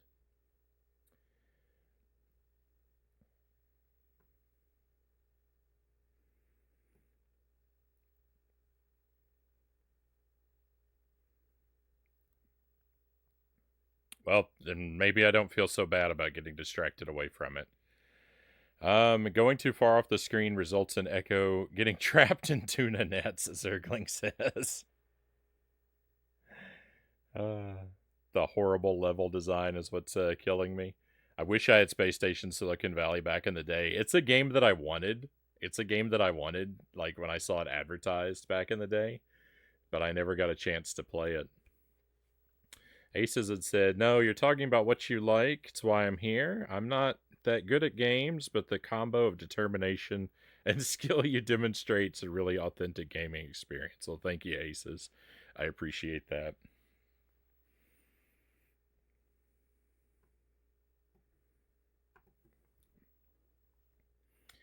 So you can get 100% in a ROM hack of the game.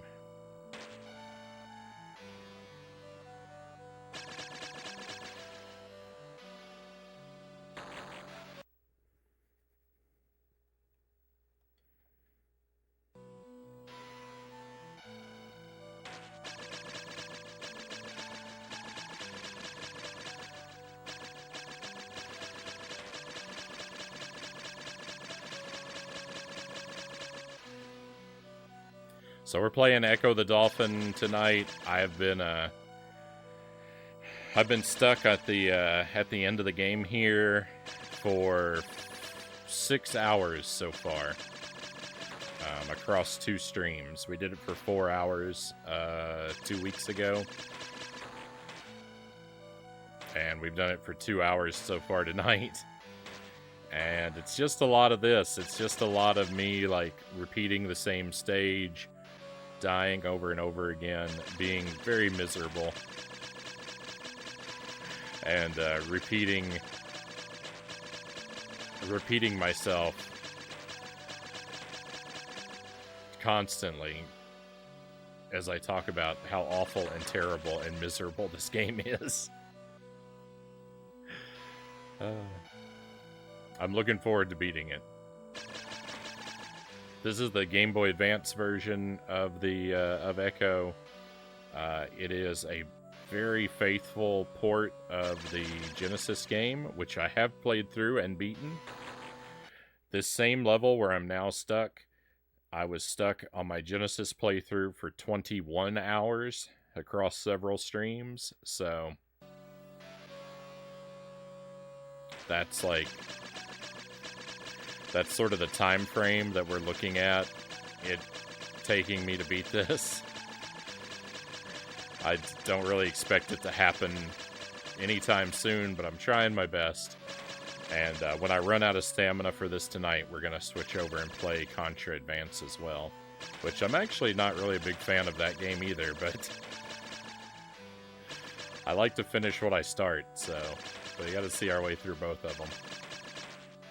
I mean, Contra Advance is going to be a relief after playing this, but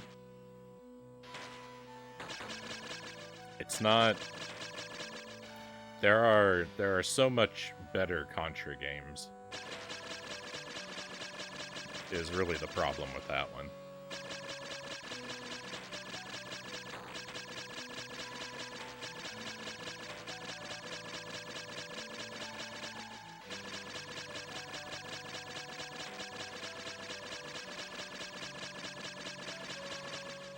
Did H.R. Geiger get royalty checks for this? I doubt it. I'm pretty sure that these designs were borrowed without any permission.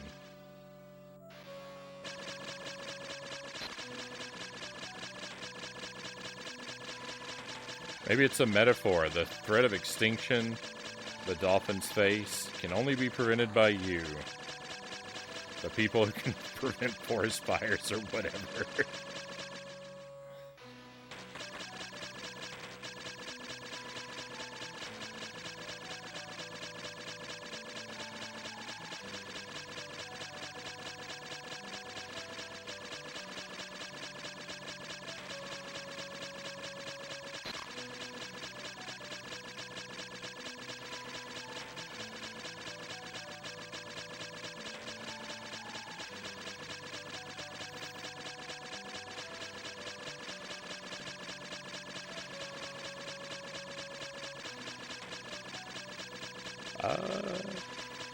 That dude was lying earlier. Frownie hasn't showed any skill at all tonight. And I can't blame him. No one can look skilled playing this abomination.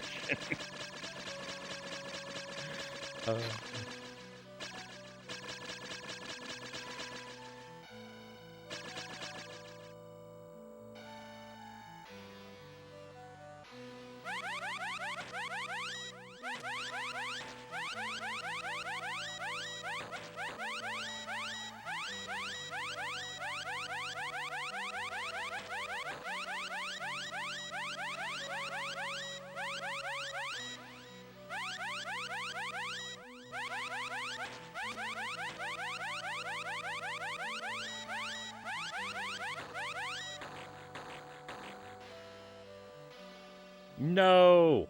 Robbed! We should not be sent back to the machine. We're supposed to be sent to the stomach. I hate this game.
It certainly feels like they're trying to make a grim, dark experience.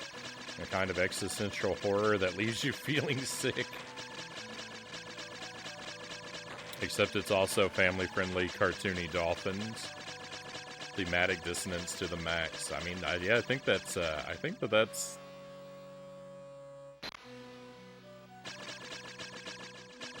pretty much exactly what they're going for.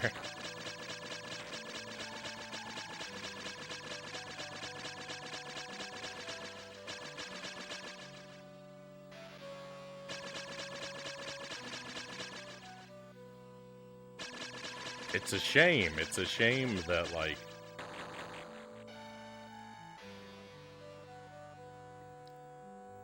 It's a shame that this game has to have this gameplay.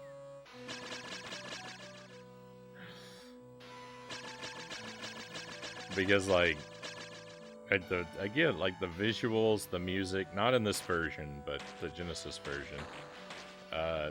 The concept and the story, they're all pretty wonderful.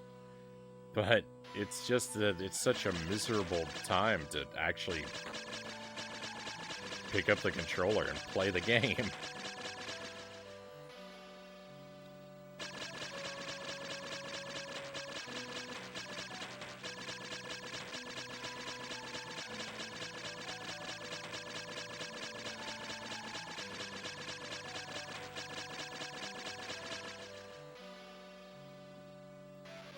Want to see a spiritual successor that takes it all the way? It'd be a great indie horror.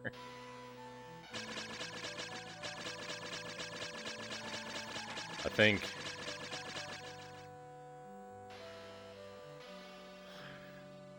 the less of this gameplay that exists in the universe is for the better.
We're talking about like accessibility options and turbo controllers and stuff like that just a little while ago, and I was saying that I don't like to use like turbo buttons and stuff like that because that feels like cheating to me. I feel like I should be able to, if the standard controller doesn't have a turbo button on it, I feel like I should be able to beat any game without it. And it may not be comfortable, but I feel like it's within my capabilities, so I don't, because I don't think I need to give myself that option, I don't.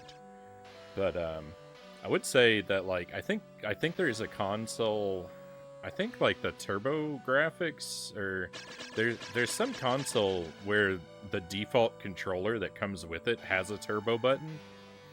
I would probably be more willing to use that in that situation, because I would assume that games are designed with it in mind, since it's a standard feature of the base controller. So I probably would use it then. But one accessibility option that I will use that other people might consider cheating is I will remap buttons when that option is given to me.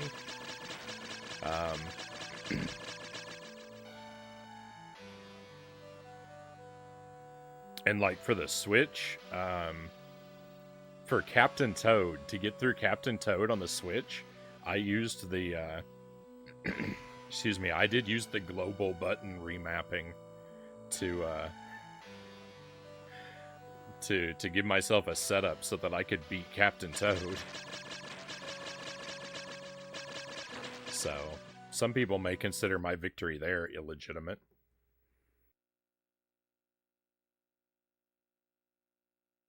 Because the game doesn't give you button remapping options. You have to go into the Switch system menu to do it.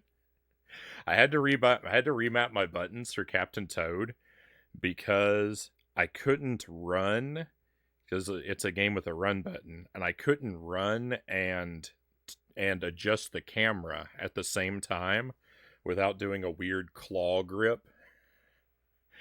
to to have a thumb and a finger on the right hand side of the controller where I needed them.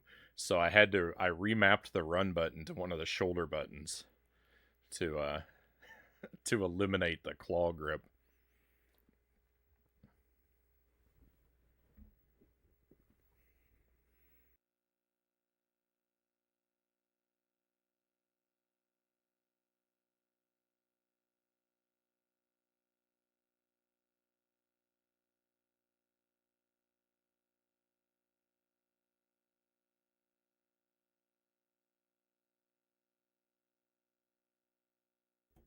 Hey, Budafingers, welcome in. Thank you for the wheel. We were just talking about the wheel a little while ago, too. Persephone, welcome in. I don't play games anymore. I'd rather not damage my wrist spamming buttons if I did. What others think doesn't really matter. Thoughts like this are why I lost interest in gaming. Too many gatekeepers. So I would definitely say you don't need to worry about what other people think about the way you play Persephone. I'm not trying to pass judgment on anyone. We're just comparing personal preferences. People should should play games in the way that they find to be best for them. I would encourage people to push their limits and to challenge themselves before resorting to easier options. You know, if someone was interested in my thoughts, but you know, don't torture yourself like I do when I play games. Please don't do that.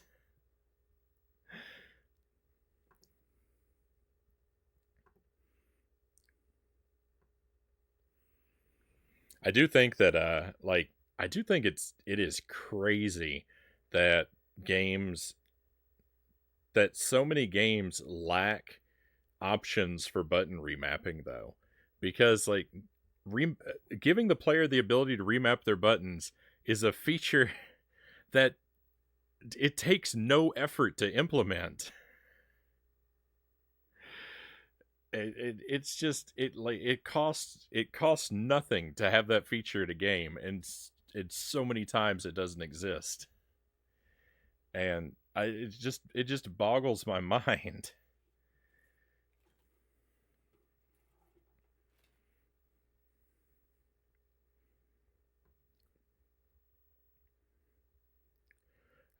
Baron Metz, welcome in. Good to have you here.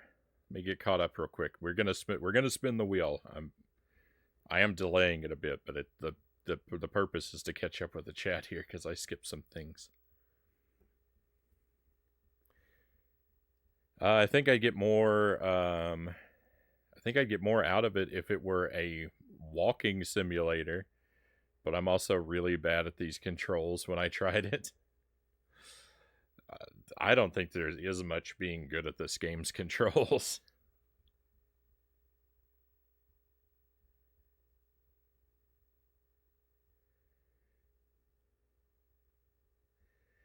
I wonder what we would say about an easier, more lighthearted Echo, Dynamite says, when you really think about it. I feel like I wouldn't like it either way, a cakewalk or a nightmare. I would prefer to not have to suffer through it. Maybe I'm wrong, but I'm envious of the Frownie that lives in a universe where Echo is an easy game.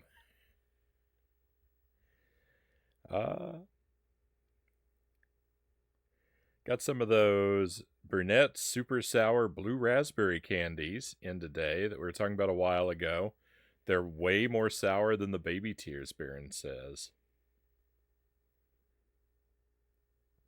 Right on. Could definitely serve as a wheel item. Also come in a suspicious Ziploc bag rather than usual candy packaging, and no ingredients list on the bag. That's a little concerning, Baron. How about remapping where you add duplicate buttons to make it easier to map, like turning the Joy-Con buttons uh, under the rail into an extra A button? Making it easier to mash. Um,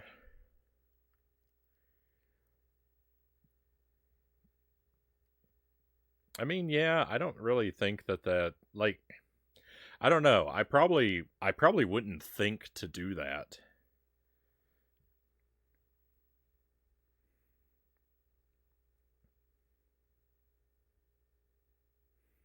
I'm passing serious judgment, Buddhafingers says. Why do you do this to yourself? Welcome in, Mile High Rule. I can't explain my behavior, Mile High Rule.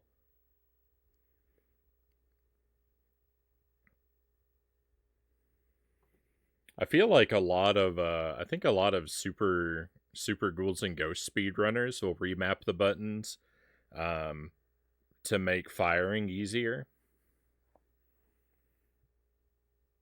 You can you can make it easier to mash the fire button by adjusting the buttons so that the two fire buttons line up with each other.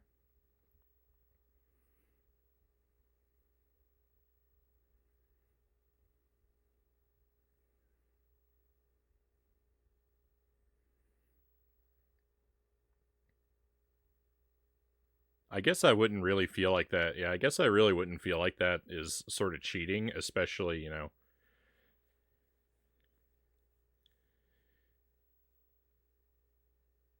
when it's an in-game option, but I just feel like I probably wouldn't think to do it. My poor sibling was playing the new Star Wars game. They couldn't remap it because doing so would cause bugs.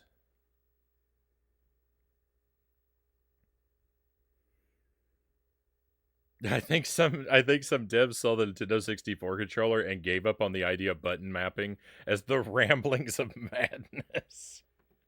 Sparrow, welcome in. Always a pleasure to have you here, my friend. You're kind of just in time for the wheel.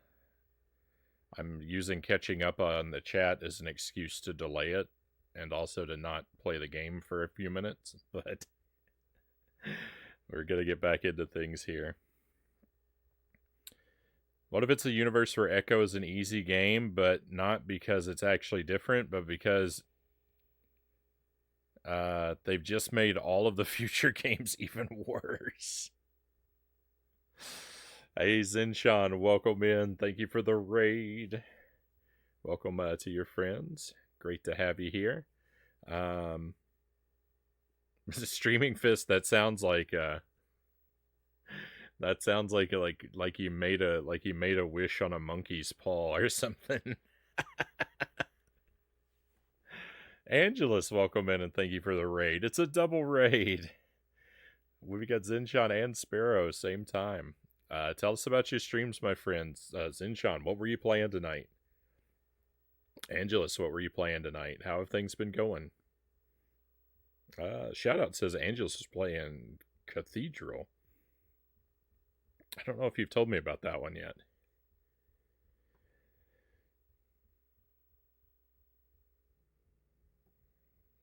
Thank you for the good luck wishes, Zinshan. I will defend the Nintendo 64 controller, except for the internals of the control stick, Aces says. The Nintendo 64 controller is fine. Like, it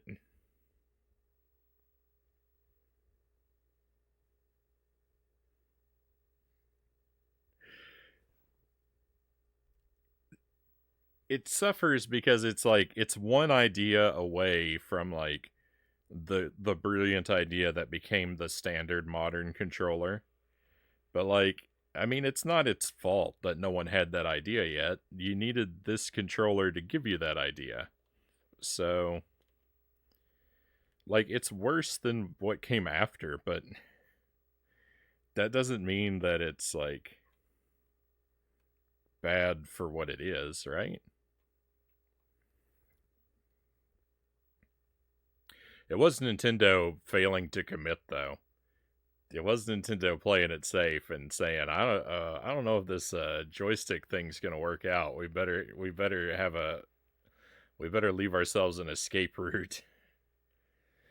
Zinjan says played Legend of Dragoon, fought some spooky ghosts. Right on. I actually know very little about that game. Cathedral is a Metroidvania, Angela says. Hopefully that treated you well.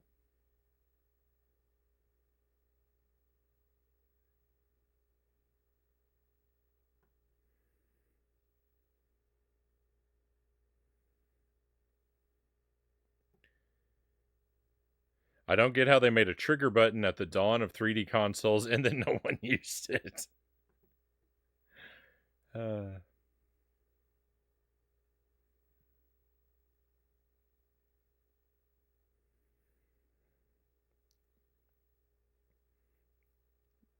Cathedral's elements of Shovel Knight too, because you pogo jump like in that game. Oh, that's nice. I like boy, I need to do a playthrough of Shovel Knight. I've only sampled a very small amount of it. It made a really good first impression, but I never sank my teeth into it and played all the way through.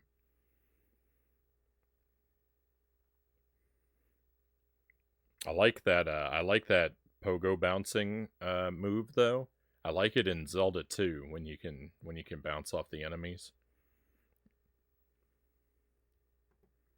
Pretty sure whoever designed the N64 controller didn't understand the concept of hands and that they are both different.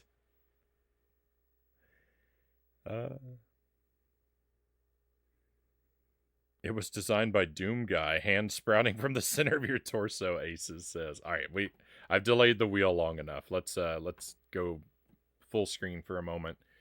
And we'll give a spin to the Wheel of Scorchin.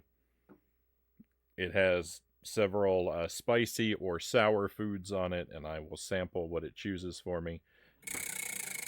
That was a weak spin. Oh no, I was punished. I was punished for the weak spin. I landed on the worst thing. Oh.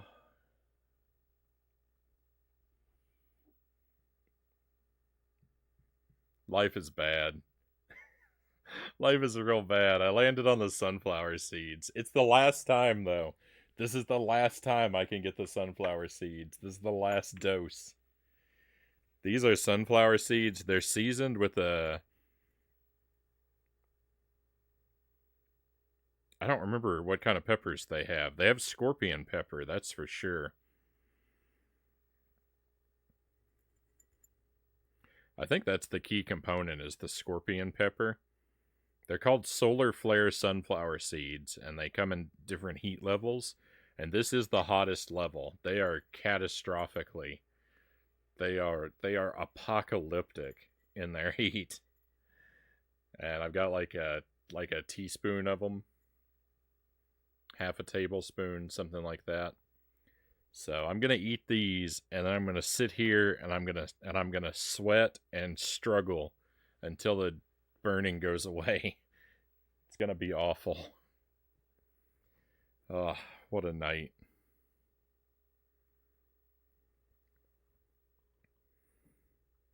What a night. I'll have them in a moment. Let me just work up my courage.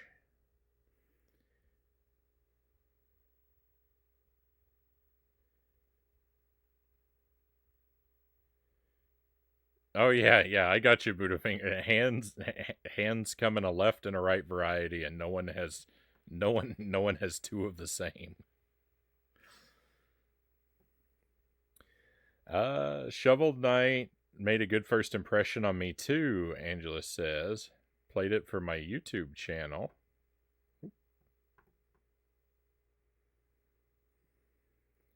Back when I was doing Let's Plays over there. Yeah, it made a really good first impression. I don't know why I haven't bothered to stick with it. We should definitely do that one. If I ever finish Tears of the Kingdom, we can do some smaller games like that on the Switch.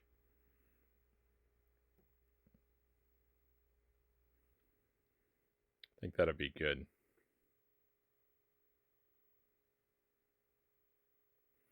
I'll take the Nintendo 64 controller over the repeated PlayStation D-pad. That's still 4-way, hard to press because it's under the surface. I'll take that one any day, Dynamite says. And not the PlayStation D-pad. I don't think it's awful, but it's not my favorite. That's for sure. I don't think it's unusable, but I don't prefer it.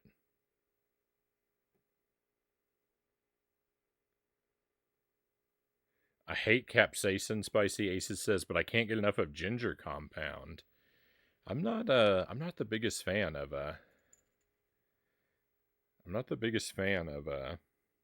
ginger. Thank you for the good luck wishes. All right, let's have this. I'm never gonna catch up. I'm never gonna catch up on the chat. I'm shaking them around a lot because some of the powder like gets stuck to the bottom of the thing, and I want to make sure I get all of it in one go. A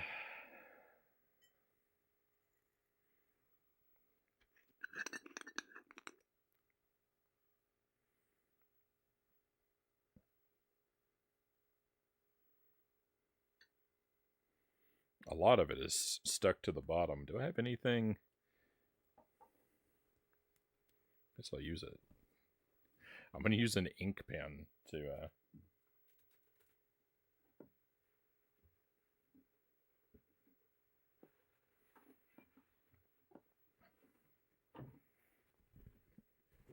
break the powder that's stuck to the bottom of the jar loose.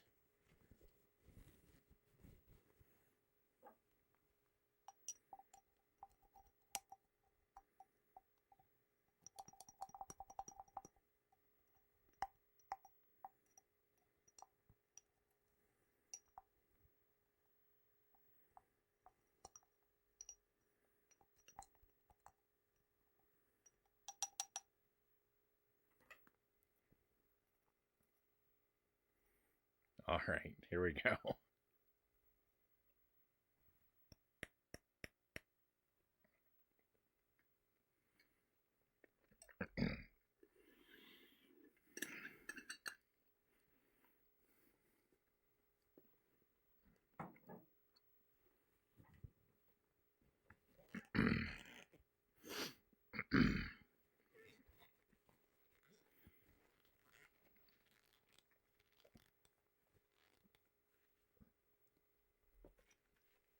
Oh.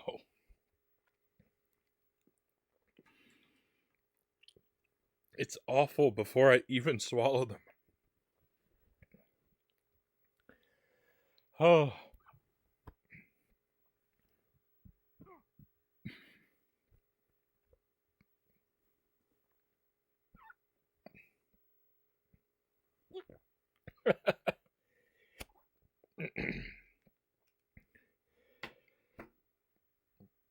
I forgot to mention I was gonna have the hiccups.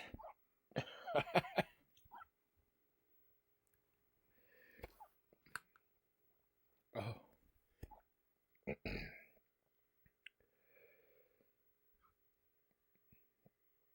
Oh. Life is pain.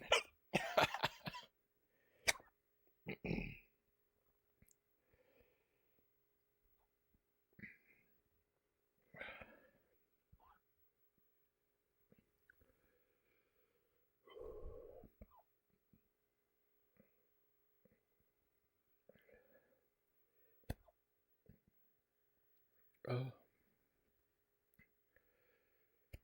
My ears are burning.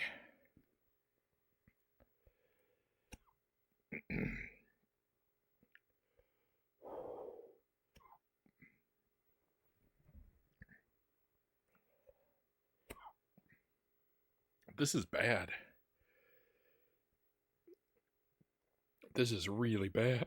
I am wildly uncomfortable.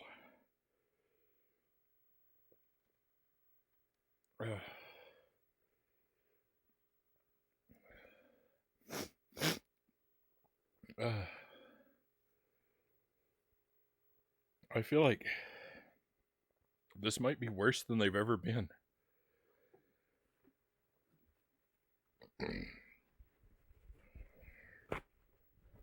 The back of my throat is on fire.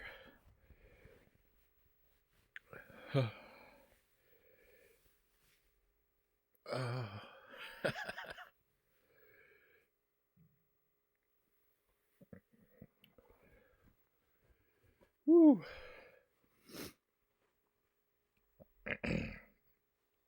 I'm coming apart. I'm coming apart at the seams. I'm gonna have to change my shirt. I'm sweating so much.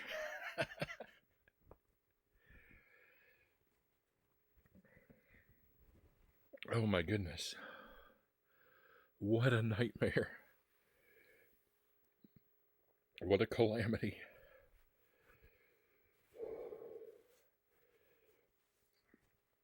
I think I'm through the worst of it, but I'm not good by any stretch.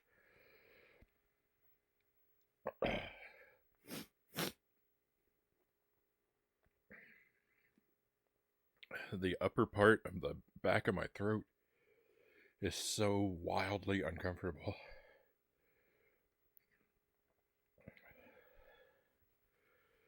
Oh. I'm so glad those are gone.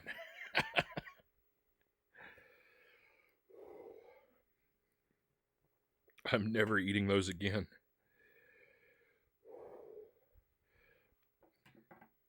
Wow, what a disaster.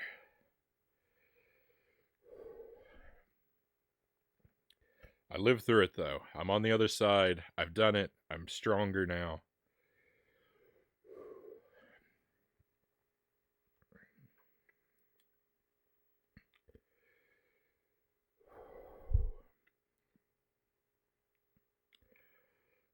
I think of I feel like Iago in Aladdin 2 when he says, "You'd be surprised what you could live through."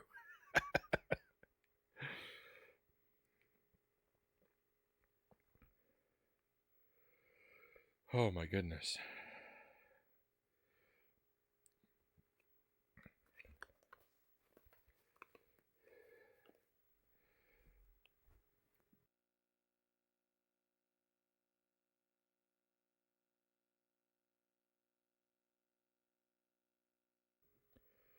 All right, let's get my big head out of the way. Let me quickly read through the chat and see what I missed, and then we'll get to playing again.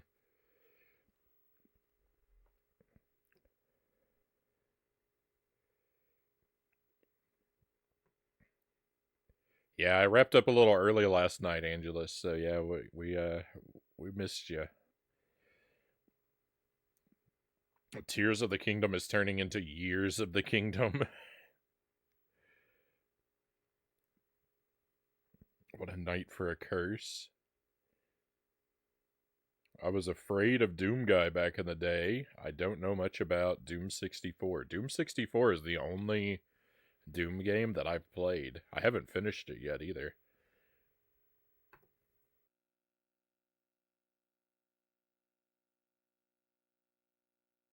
I can't figure out how to even use the controller to play Doom 64, Budafinger says.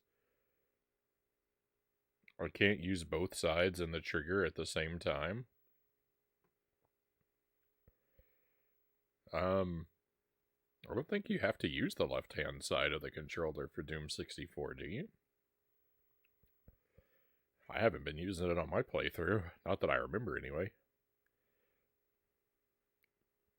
Delay the wheel and receive instant karma. I did.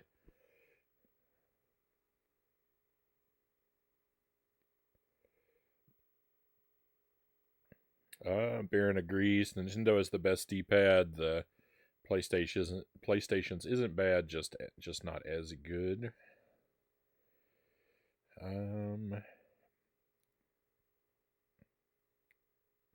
Cathedral's available on the Switch if I want to check it out. I like a good Metroidvania. Does Cathedral Does Cathedral have experience and leveling, Angelus? Is it like does it have a level system with stats and character numbers like that?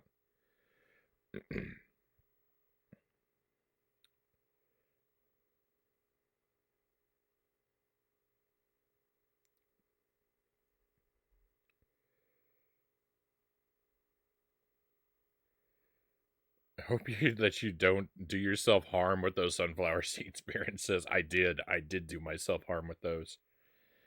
The PlayStation 2's trigger sensitivity was bad. Anyone else accidentally murder everyone you tried to interrogate in Metal Gear Solid 3? I can't say that I can relate to that.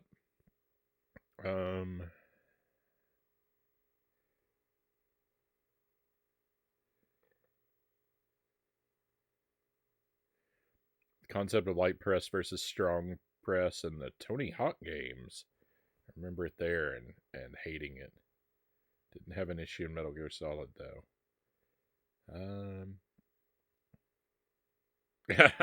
Conga says Frownie didn't even eat anything. That's just his echo reaction.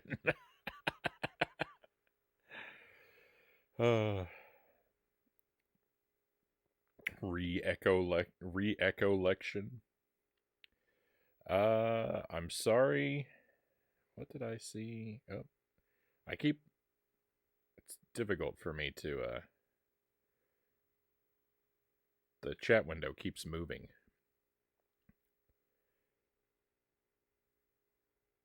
I'm sorry to see you suffer so, but the timing on that hiccup was perfect, Cal says.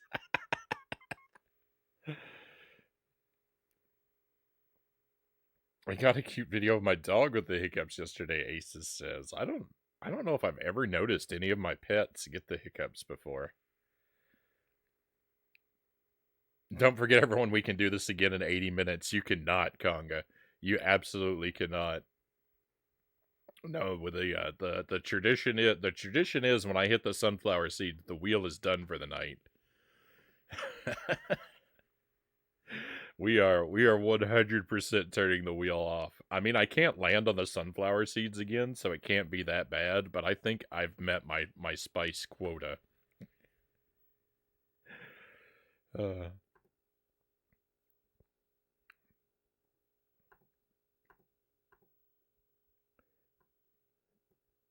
No more after that. Even if it's please not near the eye, Sparrow says. Thank you for watching out for me, Sparrow.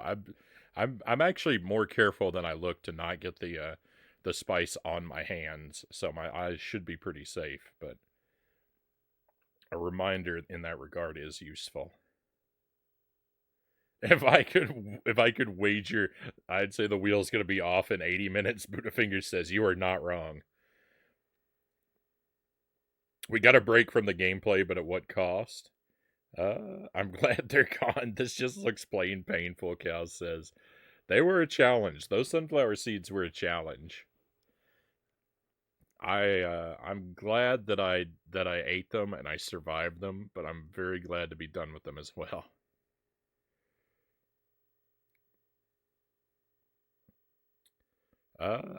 You've never played a Doom game, Dynamite. I've played about like a quarter of Doom 64. That's my only Doom experience so far. It's kind of fun. Like I have fun with Doom 64, but I'm pretty terrible at it. I honestly hope you never get anything similar to those sunflower seeds again, Zergling says. I expect you to have a heart attack every time with those things.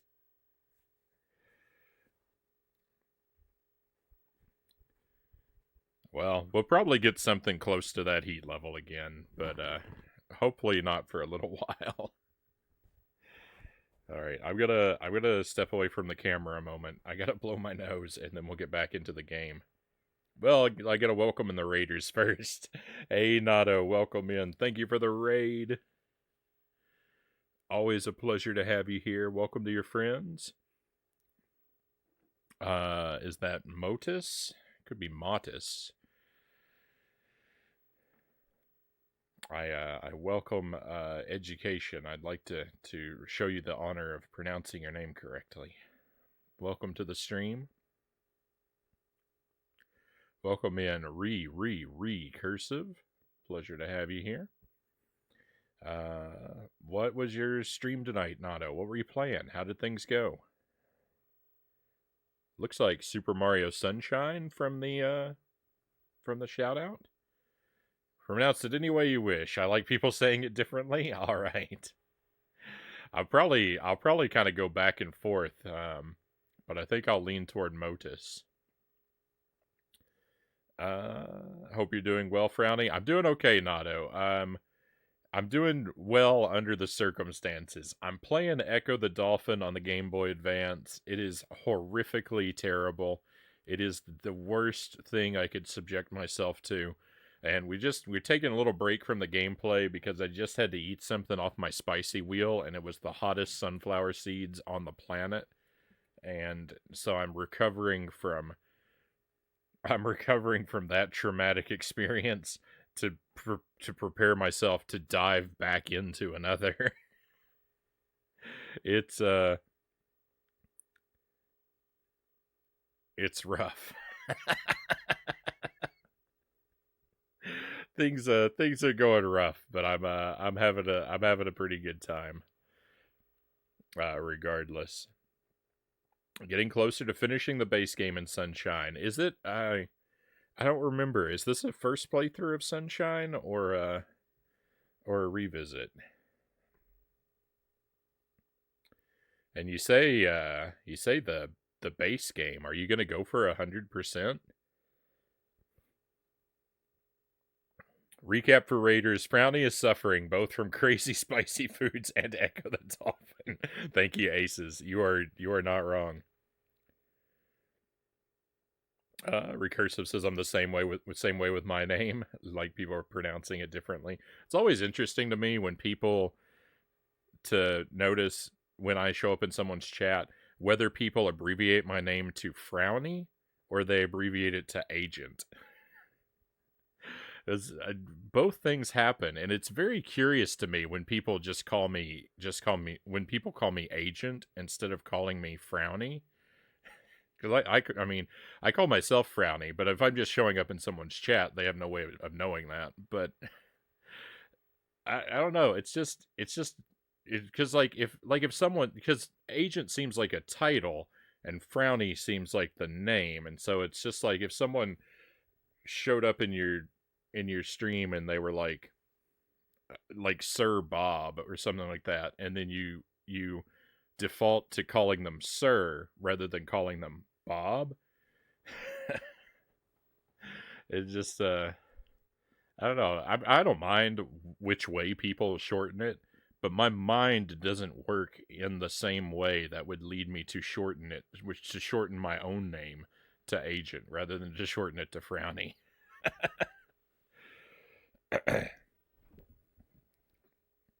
Oh no, I did the same thing to Baron because Baron Metz. I wanted the same thing about Baron versus Metz because yeah, I don't call you Metz, I call you Baron. I shouldn't say anything. I did exactly what I thought I would. I did exactly what I thought would not be natural for me with your name. The music in 8-bit games is that BitTune or Chiptune? I'm not sure, Angelus. You play a lot of retro games. Sorry to take so long to get to your question, Modus. Yes, I overwhelmingly play retro stuff. I do play new releases on the Switch. Like I am currently playing Tears of the Kingdom on the stream about once or twice a week. We chip away at that, but overwhelmingly it's retro stuff for me. That's where my heart really lies. And it's just sort of anything from Commodore 64 to PlayStation 2 era is on the table. Typically, I play a lot of. I've been playing a lot of portable games lately. I've played a lot of Game Boy and Game Boy Advance titles. But I bounce around between different consoles. I prioritize a very strictly, extremely blind playthrough style. I try very hard to never do any research on the games I'm playing. And I try not to get any outside help or advice or anything like that. So it's a very struggling, clumsy, ugly way to play through games. But it's kind of fun when we achieve, on the rare occasions I do achieve a victory.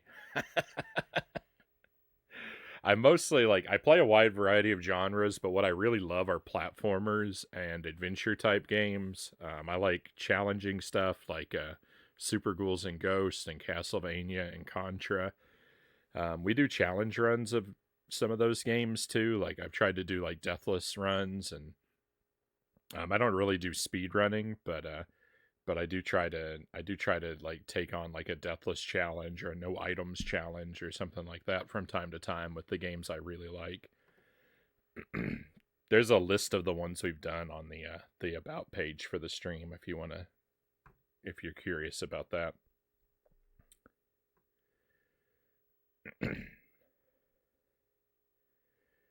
um I'm way behind. I'm way behind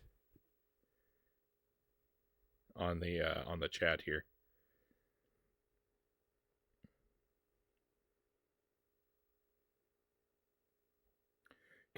Cathedral, I also think is inspired by the Zelda games too, because you start with 3 hearts for health, and the music is definitely BitTune style. Oh, I missed that comment before, Angelus. Being inspired by Zelda is, you know, that's a pretty good place to take your inspiration from.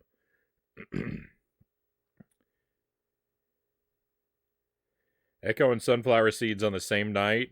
Really just getting all the trauma done in one go, Cow says. Nato says, I've been prodded many a time to try Echo. Sunshine's a revisit. The first time on GameCube in a long time. Right on. Sunshine, I'm not the biggest fan of Mario Sunshine. I tend to be rather critical of it. I think it's a game with a tremendous amount of potential, but I really wish Nintendo had spent 6 more months finishing it, because Sunshine is a game that's really fun to start, and it becomes a real pain by the time you get to the end. Not sure I'll be doing 100%. We'll see. Also, you're definitely a Frownie. I love the Frownie ET, by the way. Thank you, Aces. I forgot you were playing Echo. It was a Dynamite says. It was a break for all of us. The wheel came through after all. I understand that, Frownie. Everyone who calls me Fingers. I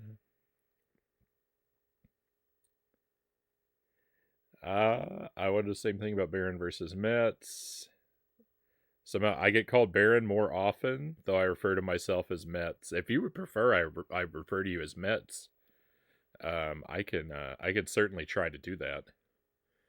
It might take me a while to fully break the habit, but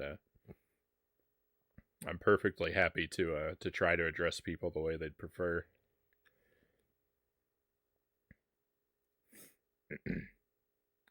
I feel like it's easier to keep track of just the first half of usernames, Cow says.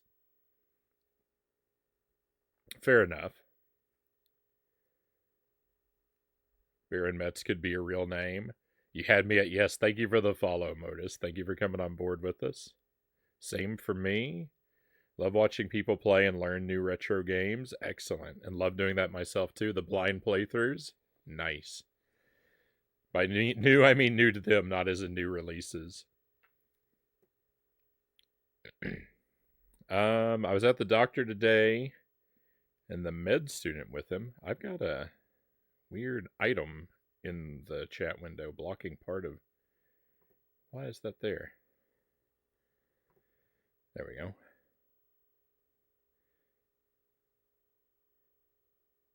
Had a first name that was 2 first names.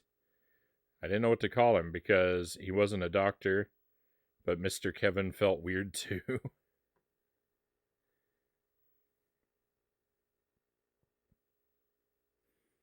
A couple streamers just call me Dinah, which is the same feeling as what you're talking about, Dynamut says.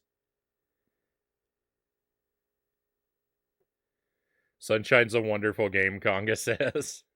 Sunshine's pretty aggravating at times. I still enjoyed it, Modus says. I played through... Alright, I can finally start pressing buttons again. I feel like I'm caught up enough. Thank you for your patience while I've been sitting on this screen for what feels like hours now.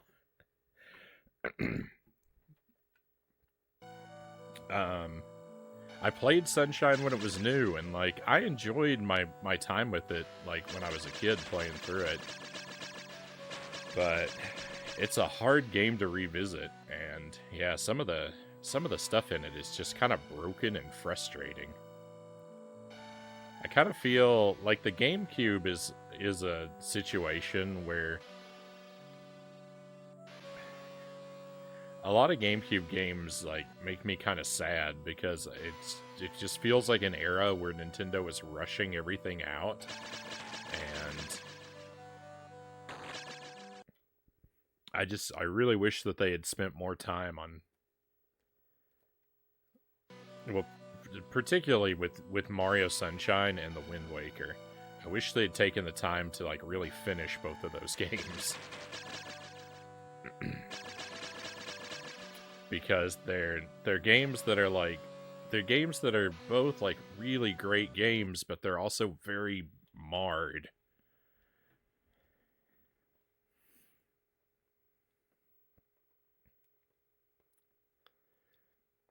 I figured Sunshine would be good as a summer game, Nato says. Nothing like commiserating in the brutal Japan summer heat with goofball sunshine mechanics and glitches.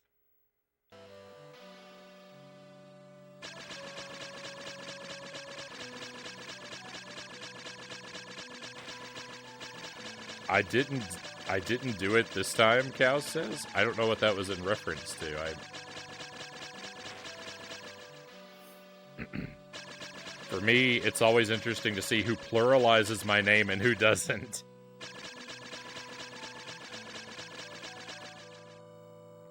I have thought about that. I have thought about it is somewhat unusual that you have a plural name, at least the way I abbreviate it.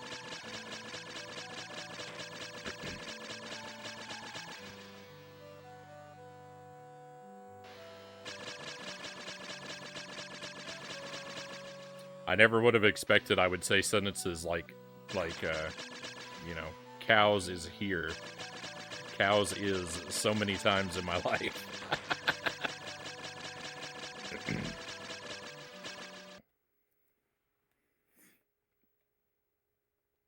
I have a hard time calling anyone cow, Conga says. You said something like, something is buggy in the chat. Oh, yeah. Alright, give me just one moment, my friends. I said I was going to step away from the camera to blow my nose, and I never did. I should take care of that.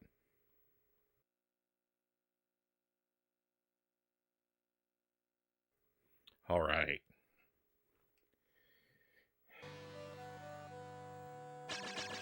So, this is the Game Boy Advance version of Ecco the Dolphin. I have played through and beaten the Genesis game. We did that about a year and a half ago.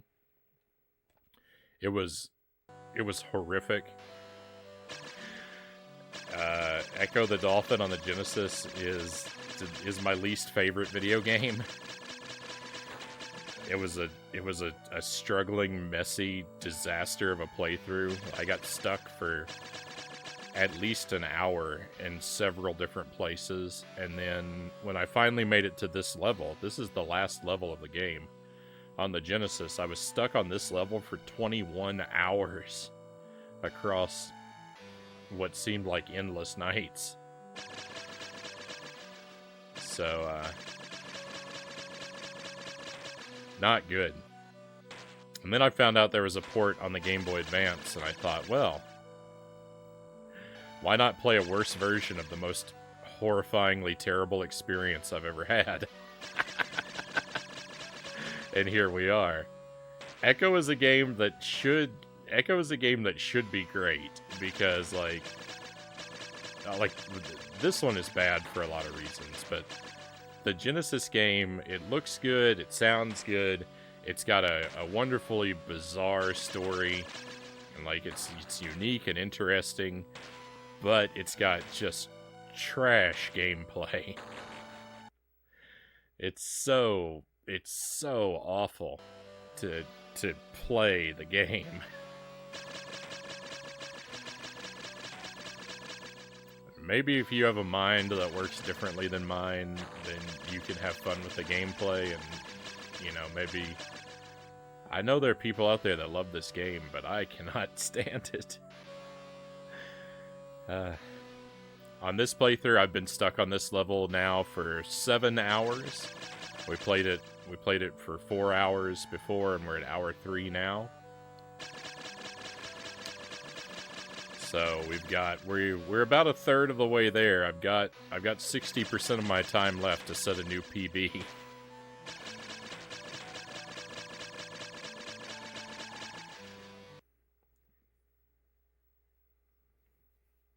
This game is actually on my retro list, but I still haven't dared to play it.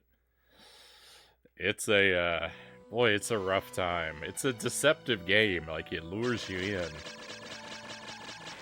But when you get to the end here, it gets so awful. This auto-scroller level is just the worst. The Game Boy Advance version is extra terrible. One, because there's no music, right? I mean, there's music, but this is it. This song that you're hearing is the only music in the entire game. And, the Genesis game has, some legitimately really good music. It's got some terrible music, too, but it's got some great music.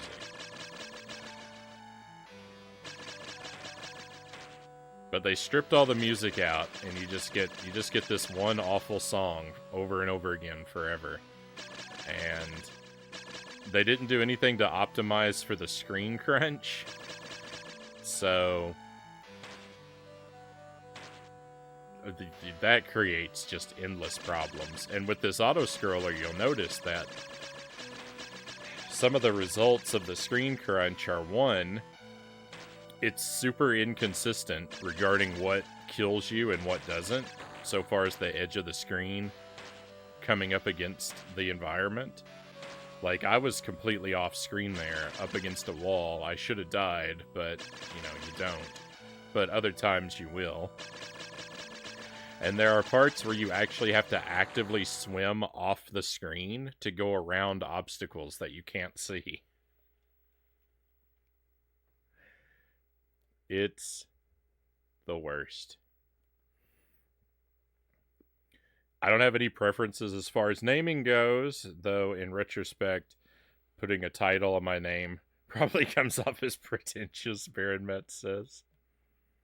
I don't think so.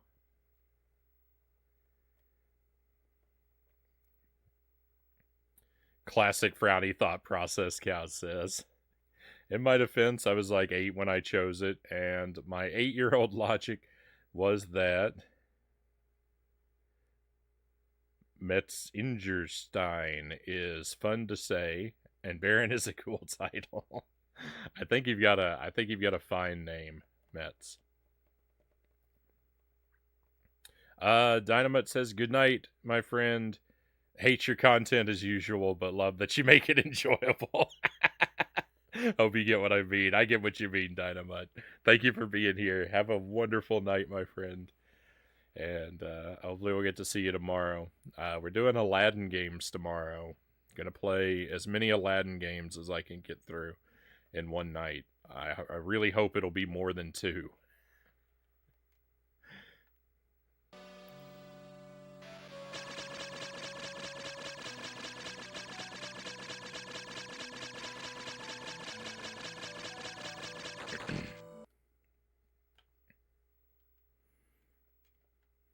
the Genesis game does not have the checkpoints. Wherever it's giving me the continue or restart option.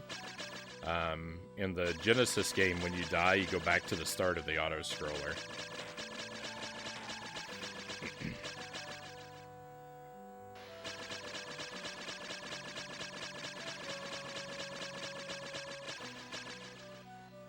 It doesn't really make... Like, it is technically easier, but it doesn't really make as big of a difference as you might imagine it would. Too slow.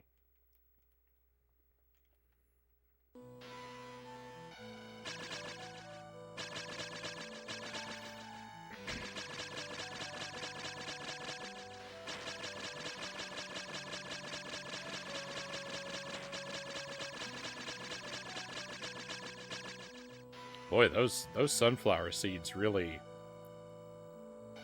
They really did some damage to me.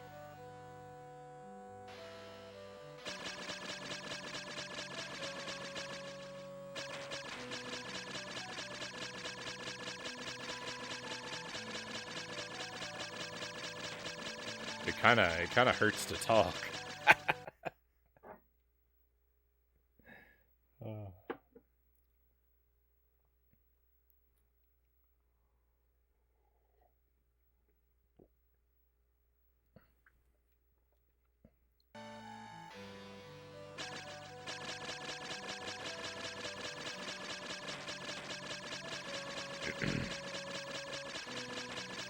Good thing there isn't much to say about this game, then. There's only so many ways to call this game terrible, agonizing, depressing trash.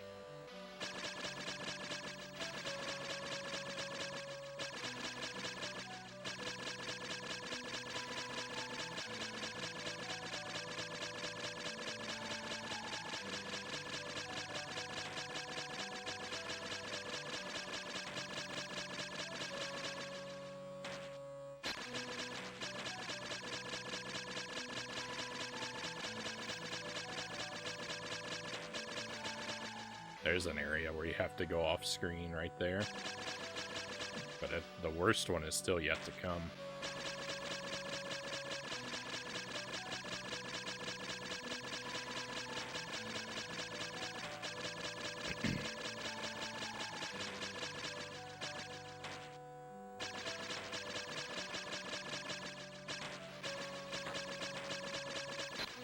Our current sort of ongoing projects on the stream, the games I'm working my way through right now are they're this Tears of the Kingdom on the Switch, Contra Advance on the GBA,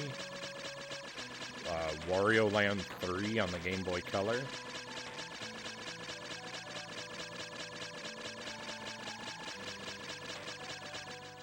I think that's everything we're currently juggling. But we're also, this week, like I said, tomorrow night we're going to play Aladdin games. And on Thursday night we're going to play some Commodore 64 games.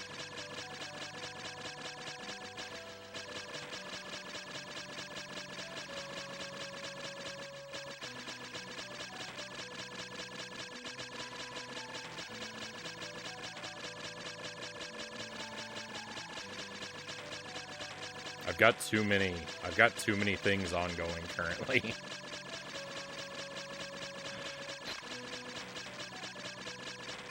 I've started up too many games.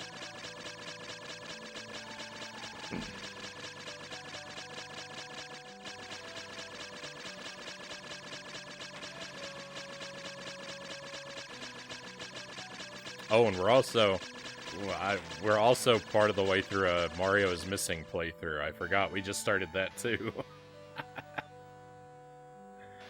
Mario's Missing on the Super Nintendo. That game is not terrible. Like, I feel like that game receives a lot of hate, but I actually really enjoyed what I've played of it so far.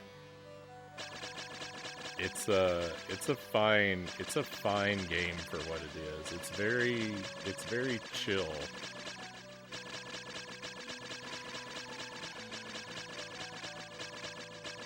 Mario's missing from the schedule.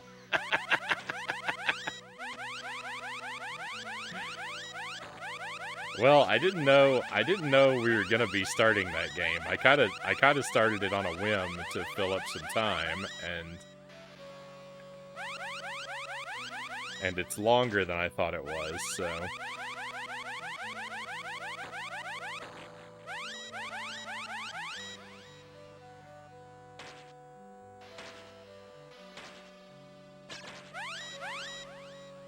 No. Oh, that eyeball was still there.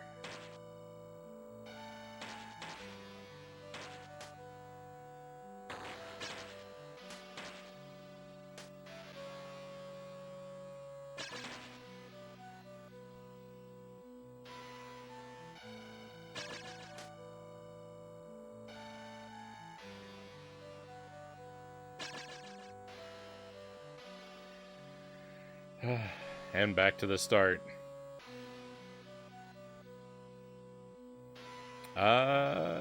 It was a favorite growing up to me. We played the PC port though, which might have been different. Mario is missing. I just learned, someone said the other night that there was a PC version, and I just learned it existed last night. I've never seen or heard of the PC version before.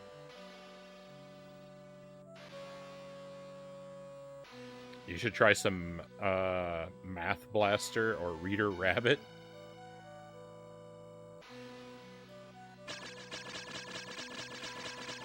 Math Blaster, I've heard of. I don't know if I've ever actually played it.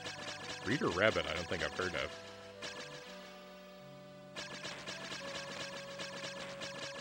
I might be the only real Mario's Missing fan, Conga says. I mean, I don't think you're alone. I've just said I enjoy the game. It's a fine game. It's very chill. I've been enjoying my playthrough of it. So I'm thinking there's at least two of us.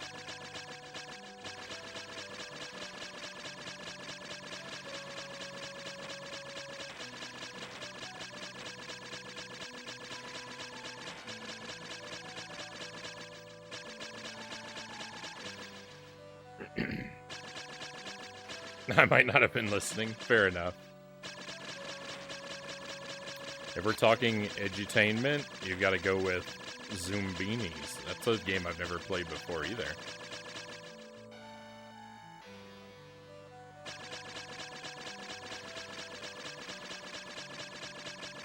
I think my edutainment experience is kind of limited. I think partially because I think edutainment games on console are less common, right? I think there's probably a lot more on PC, and since I've always been a console guy,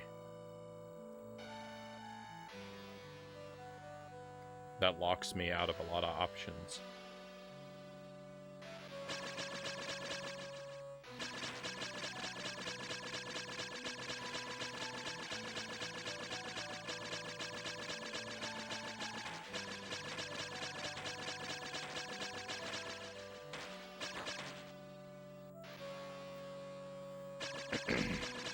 I played so much Math Blaster in school, Cow says.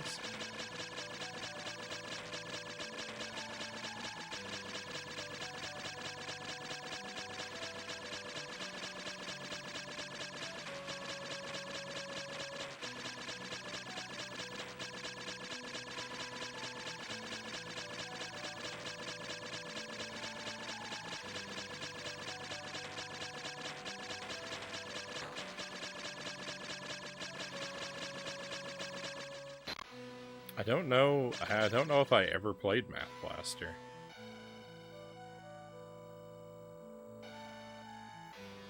I don't have any memories of it. Was Carmen Sandiego on 16-bit consoles? I couldn't say. I think there was one on the Super NES. I think there was a Carmen Sandiego game. I don't know if it was educational or not, though.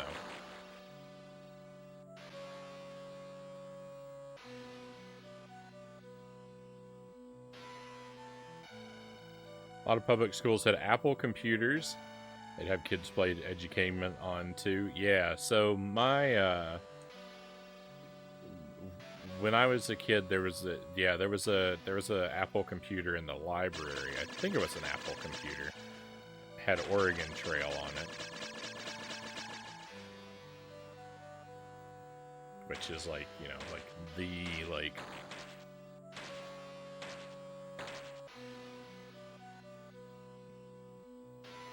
like the archetypal edutainment game.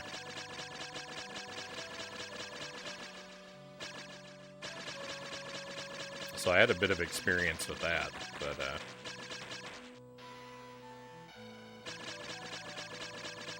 even that was pretty limited comparatively.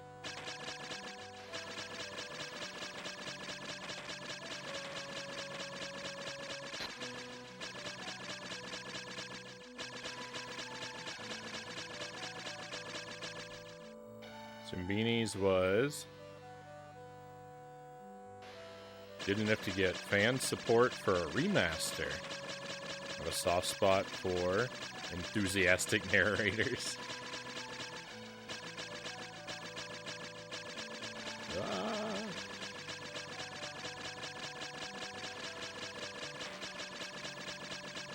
I think Apple gave a bunch of computers away free. Part of trying to generate more of a future market of computer users. Not a bad plan. How about Oregon Trail, the one with zombies? That I have not played.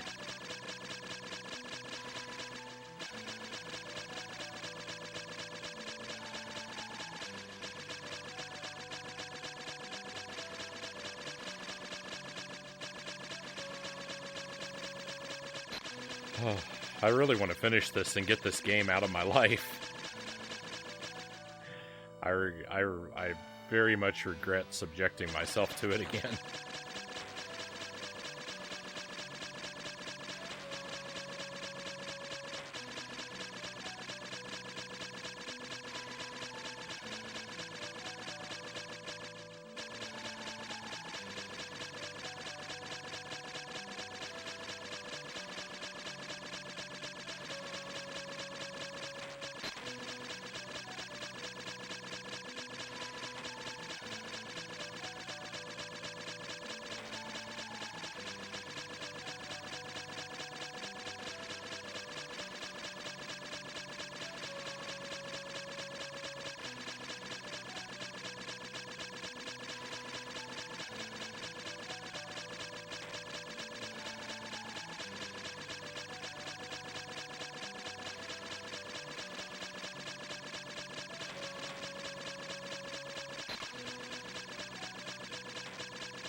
We're gonna do this for another 30 minutes, I think, and then we're gonna switch over to Contra. I think a 4-hour segment is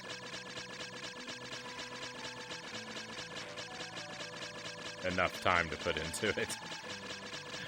Bring our attempts up to an even 8 hours.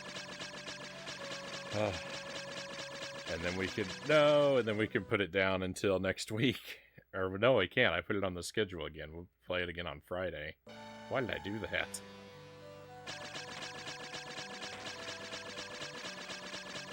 Put it down until Friday.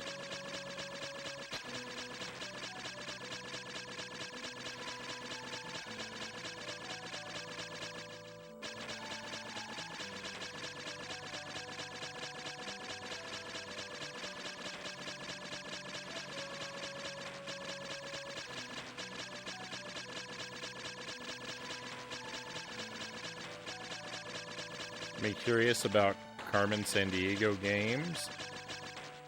Apparently a Where in Time.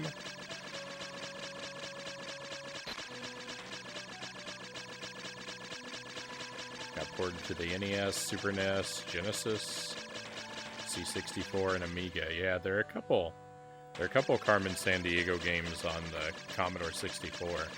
So those might be on the table for us at some point.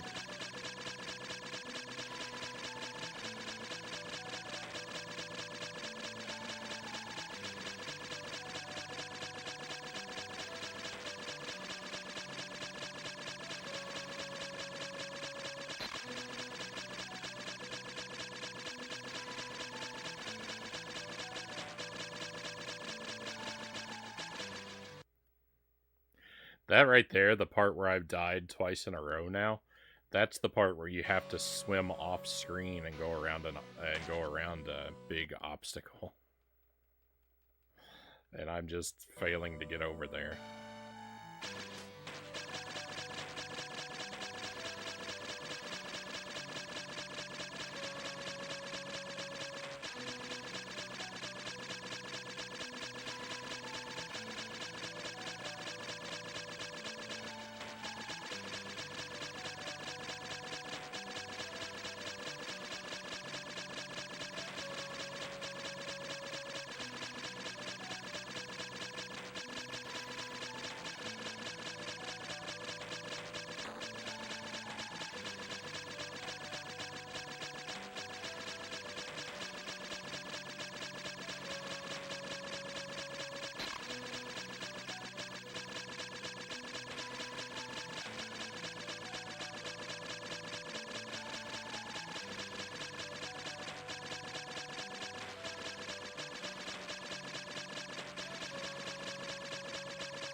Awful.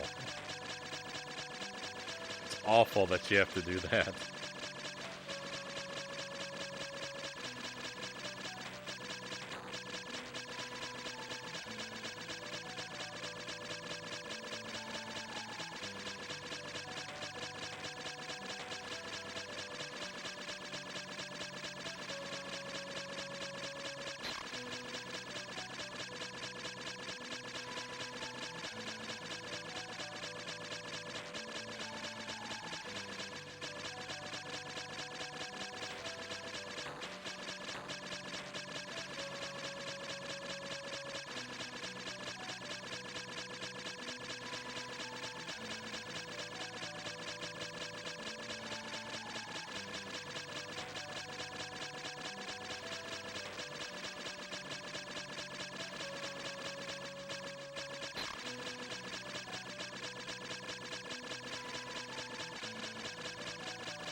I wonder how long I'm gonna have the Carmen Sandiego theme stuck in my head now.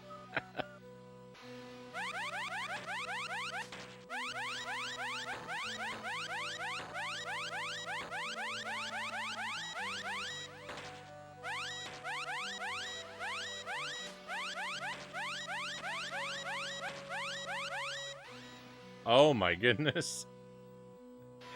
My health is... Oh my... Ugh. Robbed. Back to the start.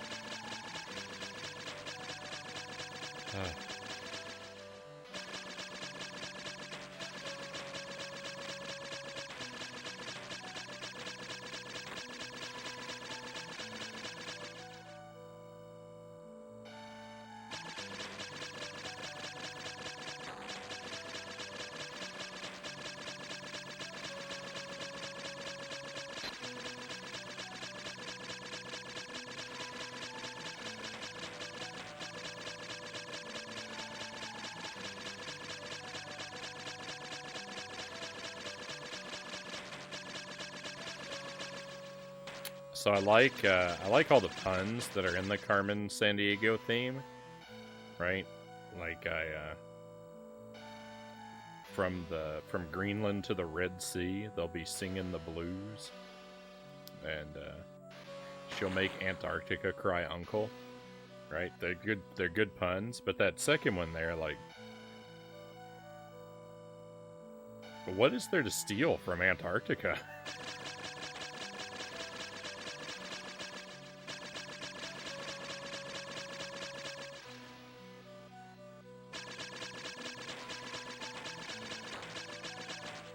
And who's gonna cry uncle? There's like no one down there.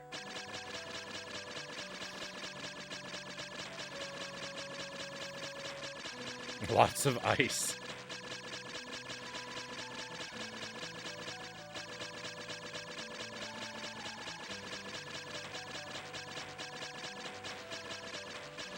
Penguins. Is Superman down there? Is the Fortress of Solitude at the North Pole or the South Pole?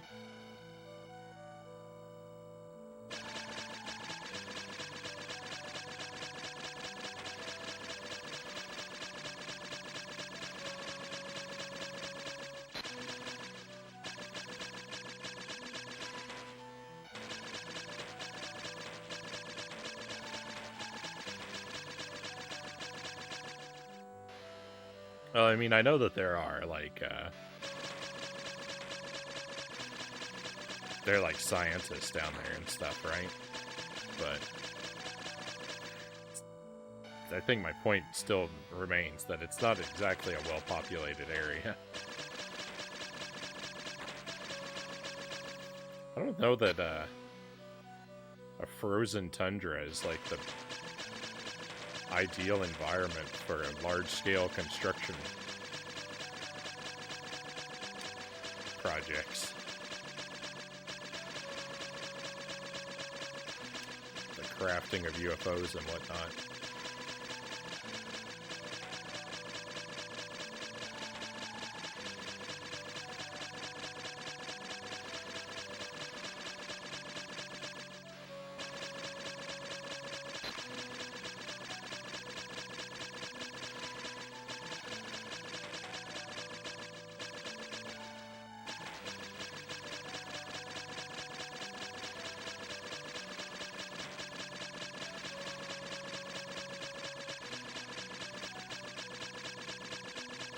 I'm gonna have this echolocation sound haunting my dreams, not as is.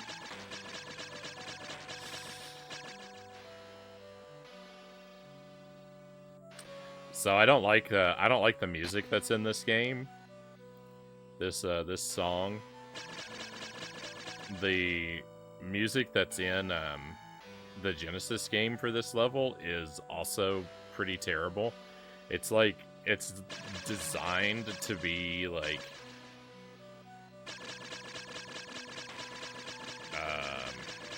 what's the word? I feel like the music for the final stage in the Genesis game is designed to antagonize the player. And so you end up with like a situation of like, is it worse to listen to this awful music or to drown it out with the sound effect?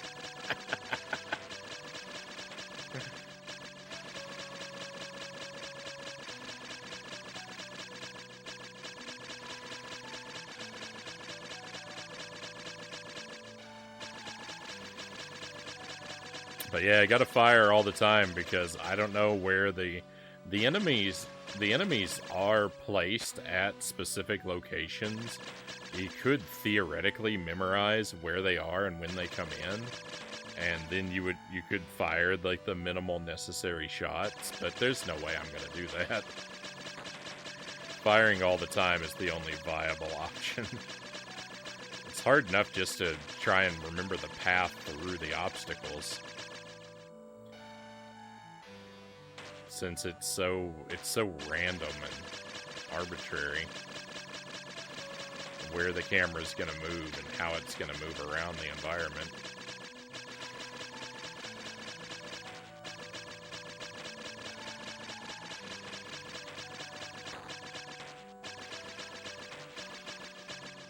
Yeah, it's definitely designed to try and make you feel anxious. It has this quality of where the notes sound like they're constantly rising, but they're actually running in a loop. It's the same sort of effect that you get on the staircase in Mario 64 before you unlock the ability to run up it.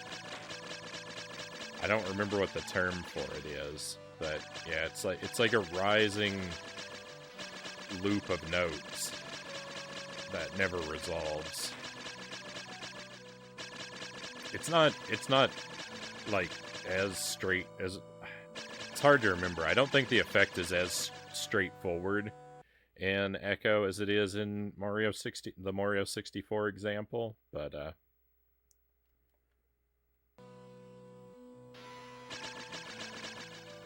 can you think of the worst game soundtrack you've ever heard? I mean, this is a pretty strong contender, because it's just this song. It's just this like 10-second loop. Excuse me, through the whole game.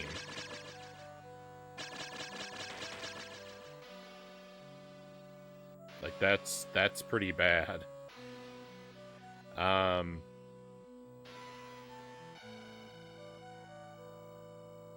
The music in Barbie's Horse Adventure on the GBA is pretty terrible. Some people like that. Some people like that soundtrack. To me, it sounds like music generated by AI. Like, it sounds like someone tossed a xylophone down the stairs.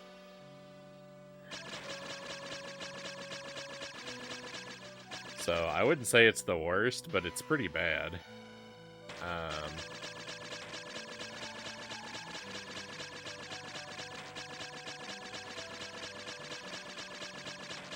The music in, Let's Ride Sunshine Stables is pretty awful, too. It's mostly silent through that game, though.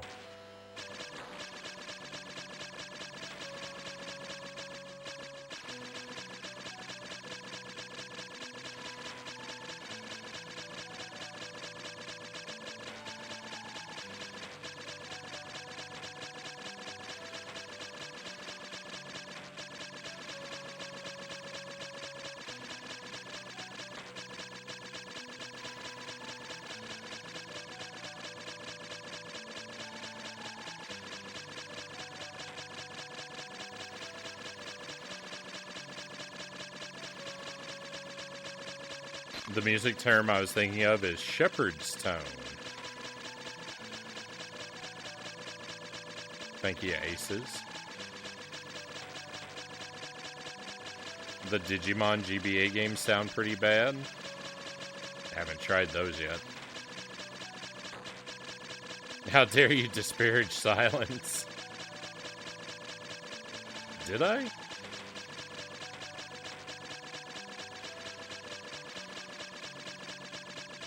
Silence would be preferable at the moment.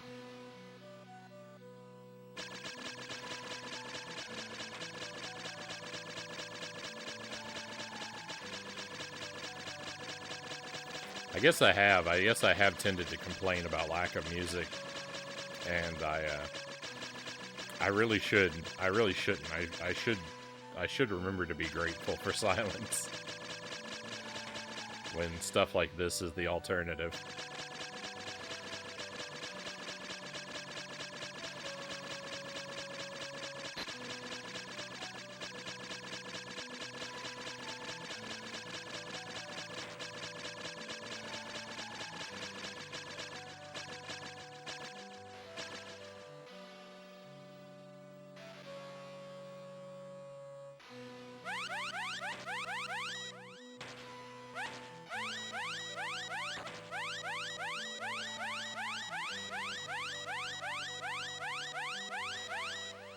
Can't tell if I'm actually doing damage. I think I'm not.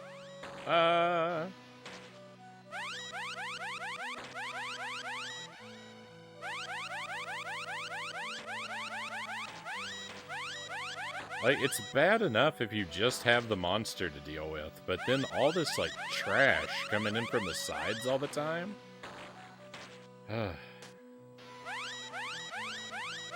This is undoable. There's no way this is ever gonna happen.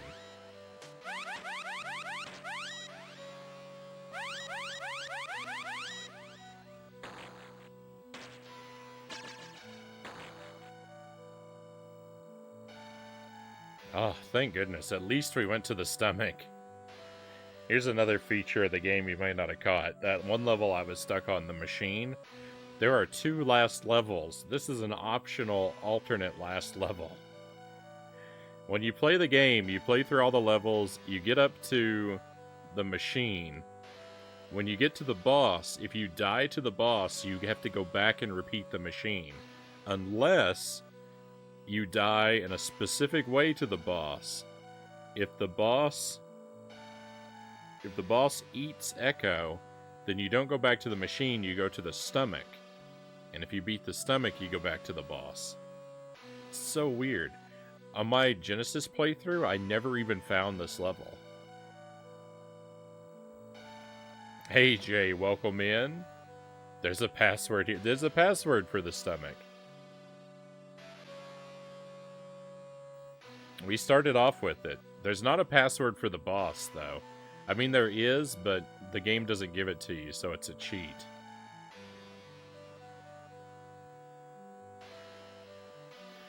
The stomach doesn't exist in the English... On the Genesis, it doesn't exist. Okay, that would explain why I never found it. It's only in the Japanese version. Alright, that makes sense. The checkpoints. This game has checkpoints, and they don't exist in the English version. I wonder why they took that level out. That's a very weird decision. It's also weird that they took the checkpoints out of the Genesis version, but...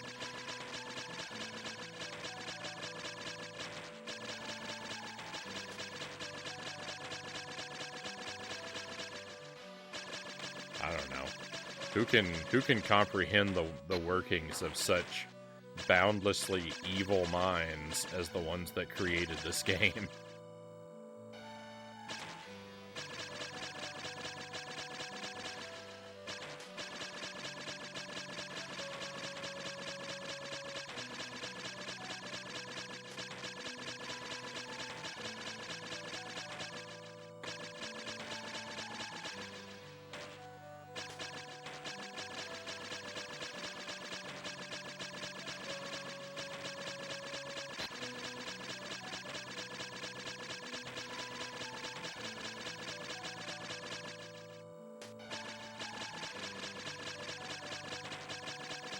This reminds me of my commute when I lived in LA.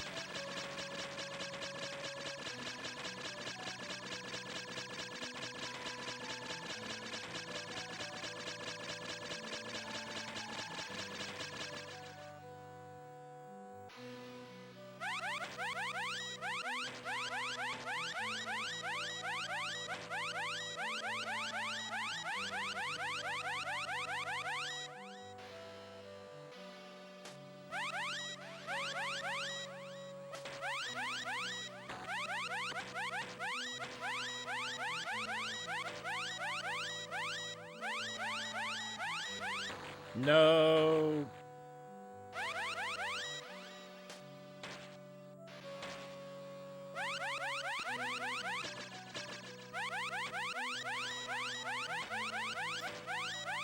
I really need a mechanism for restoring health during this boss fight.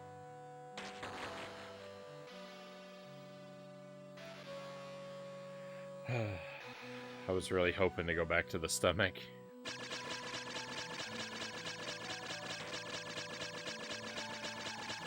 Have you ever played the Oddworld games? Has some similar themes, especially Munch's Odyssey, starting an aquatic hero with sonar powers. I have played Abe's Odyssey. That's the I've only played the first Oddworld game. I played it on the PlayStation. I didn't love it. I didn't like it as much as I wanted to. Those sort of cinematic platformers like that, I don't really like that very like mechanical kind of character input that they have. I feel less like I'm controlling Abe than I am sending Abe a series of commands to execute. Like I don't feel one with the character. Like I don't feel bonded to Abe. I feel like I'm giving instructions to Abe, and he's a separate entity. So I had some rough times with it. I liked it enough that I would like to play it again, because I didn't figure out a lot of things about how the game works until really late into the playthrough. I think it's designed to be like that too.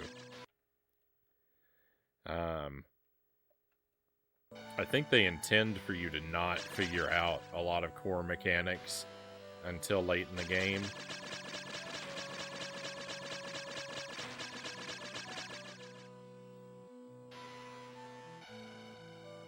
To sort of incentivize additional playthroughs. I would actually like to play it again. I got the bad ending when I played through it. I would like to play through it again and try and get the good ending. But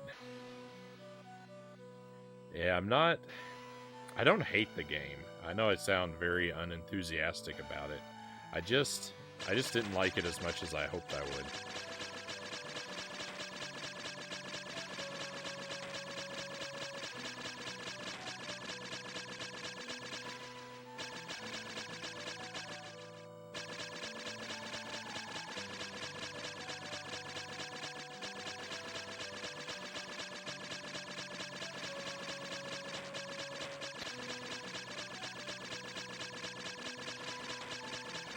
Maybe the remakes would be a better approach. They took the humor out, though.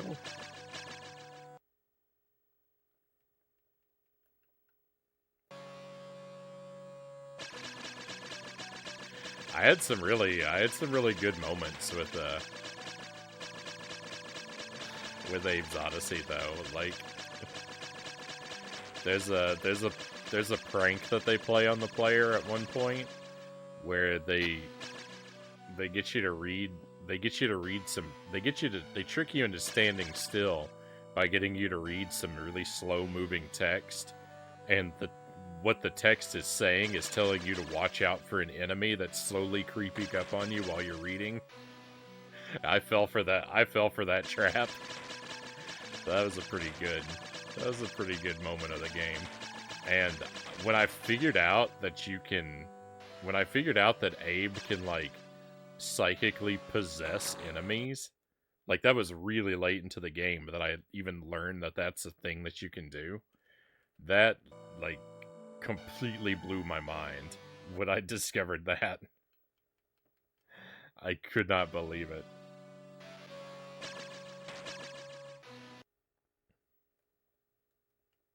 The game is pretty buggy in its PlayStation 1 release. I actually encountered a couple glitches and soft locks during my playthrough.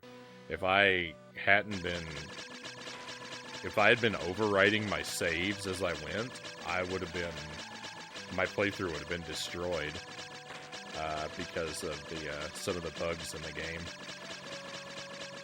So yeah, the heads up for anyone who's gonna play it: don't overwrite your saves,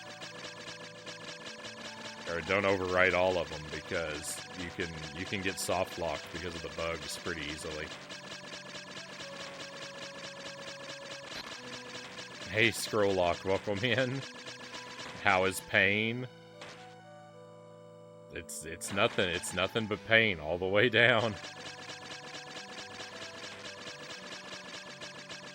I'm having a pretty miserable time.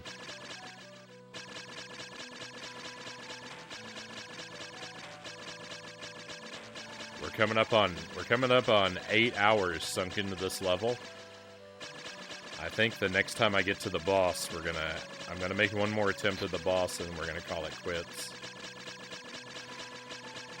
Well, if I get pulled into the stomach, I'll keep playing for a little while. But the next time I have to restart the machine, I think I'm done for the night.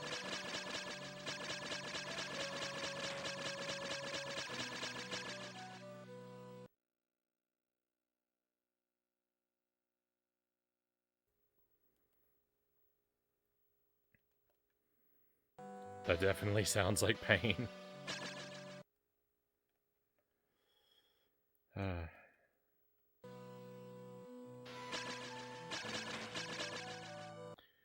I don't know. So that's a cool feature of this, is that you can actually get started in positions where your checkpoint kills you and you can't get out of it. That's happened to me a couple times. Like if you may have noticed, I was taking a lot of damage right at the start back of the checkpoint there. I was able to get out of that one, but sometimes, like, the way it positions Echo at the respawn is not consistent, and so sometimes it can lock you into weird situations where it's impossible to move Echo around the obstacle in time, and you're essentially soft locked. And you're just trapped in a death spiral until you restart the stage because of the bad checkpoint.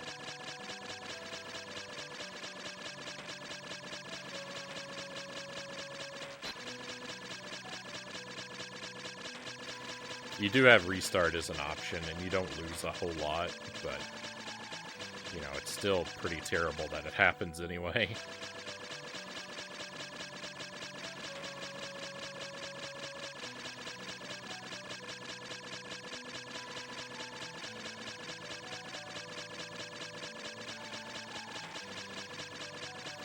No, I keep forgetting, because it takes so long to get back there. I keep doing it wrong.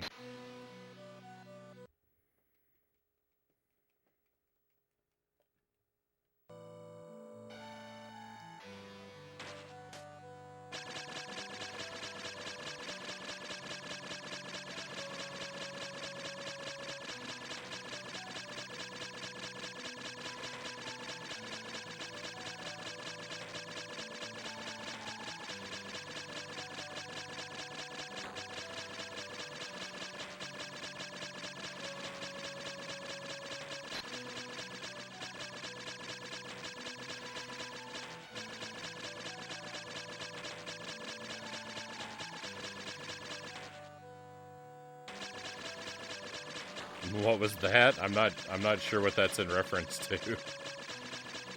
There's so many reasons in this game to be mystified and or outraged.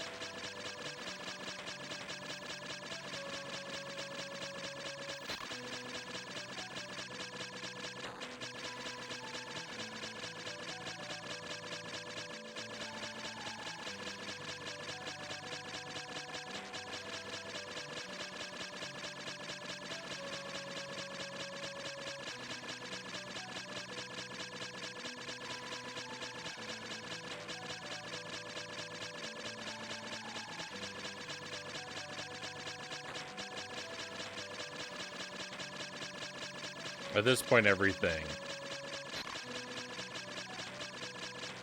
I now understand why everyone says the machine is terrible. The machine is the worst thing. It is the worst thing. On the Genesis game, I was stuck on this level for 21 hours. So, and it's not looking like I'm going to do any better on the GBA.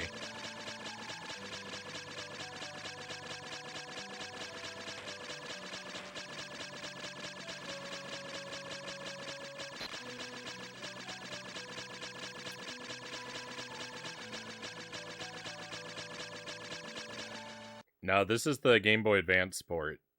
I've already done the Genesis one, so I thought, why not do a, I thought I hate that game so much, why not do an even worse version?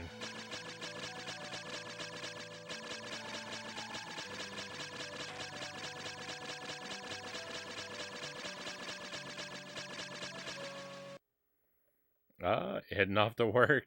Thank you for stopping by, Scrollock.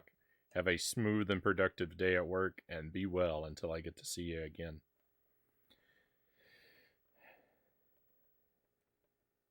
There's just Geiger-esque horrors in the middle of our cute dolphin environmentalist adventure.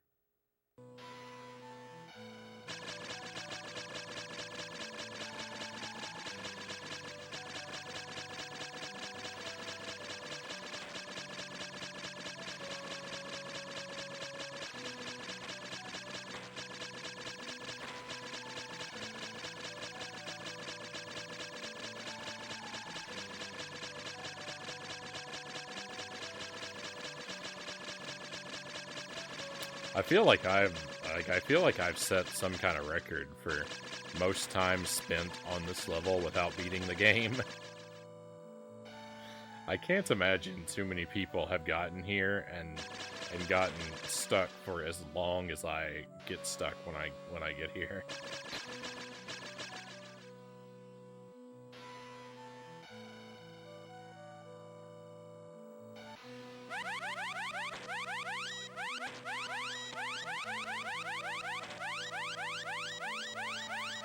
Like 21 hours is a lot of time to sink into a 6-minute level.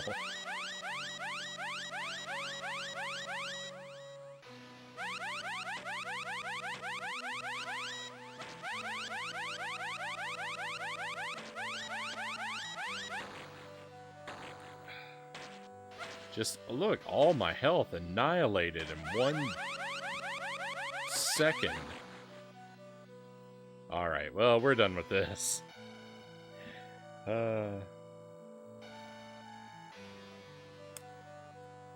I said when I had to restart the machine, we were done for the night. So we're done. We're gonna switch. We're gonna play Contra for the rest of the night. Thank you for enduring this with me. It's gonna go on for a lot longer, but I've had all I could take tonight. We're gonna play it again on Friday if you really want to be here for more of this. We're gonna play Echo at the start of the stream on Friday. I don't know why I put it on the schedule 2 nights in the same week. I should not have done that. Hopefully something will happen to me and I'll have to cancel the Friday stream.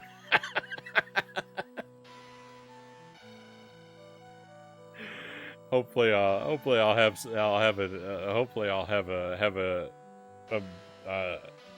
a meteorite fall on my house or something before Friday. But yeah, we'll play it more then. But we're gonna be done. We're gonna be done with this one for the night.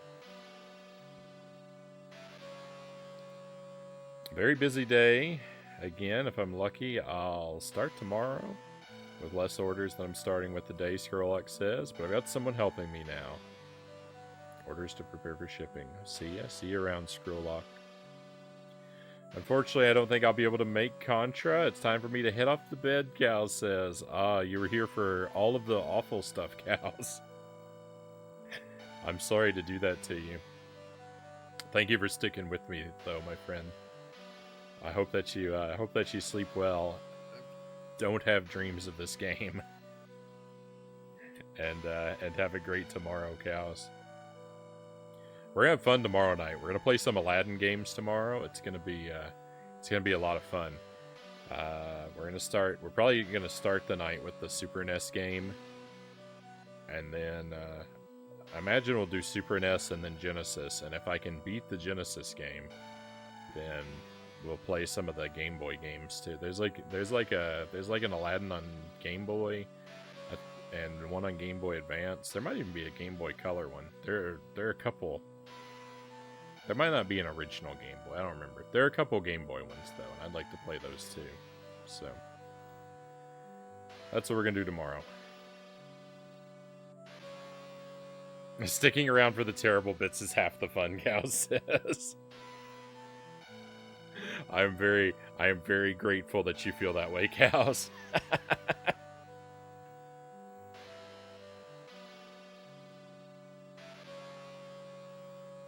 I didn't realize that Echo had ties to Chikan. They just borrowed the Chikan vibes for this. I have not played that game.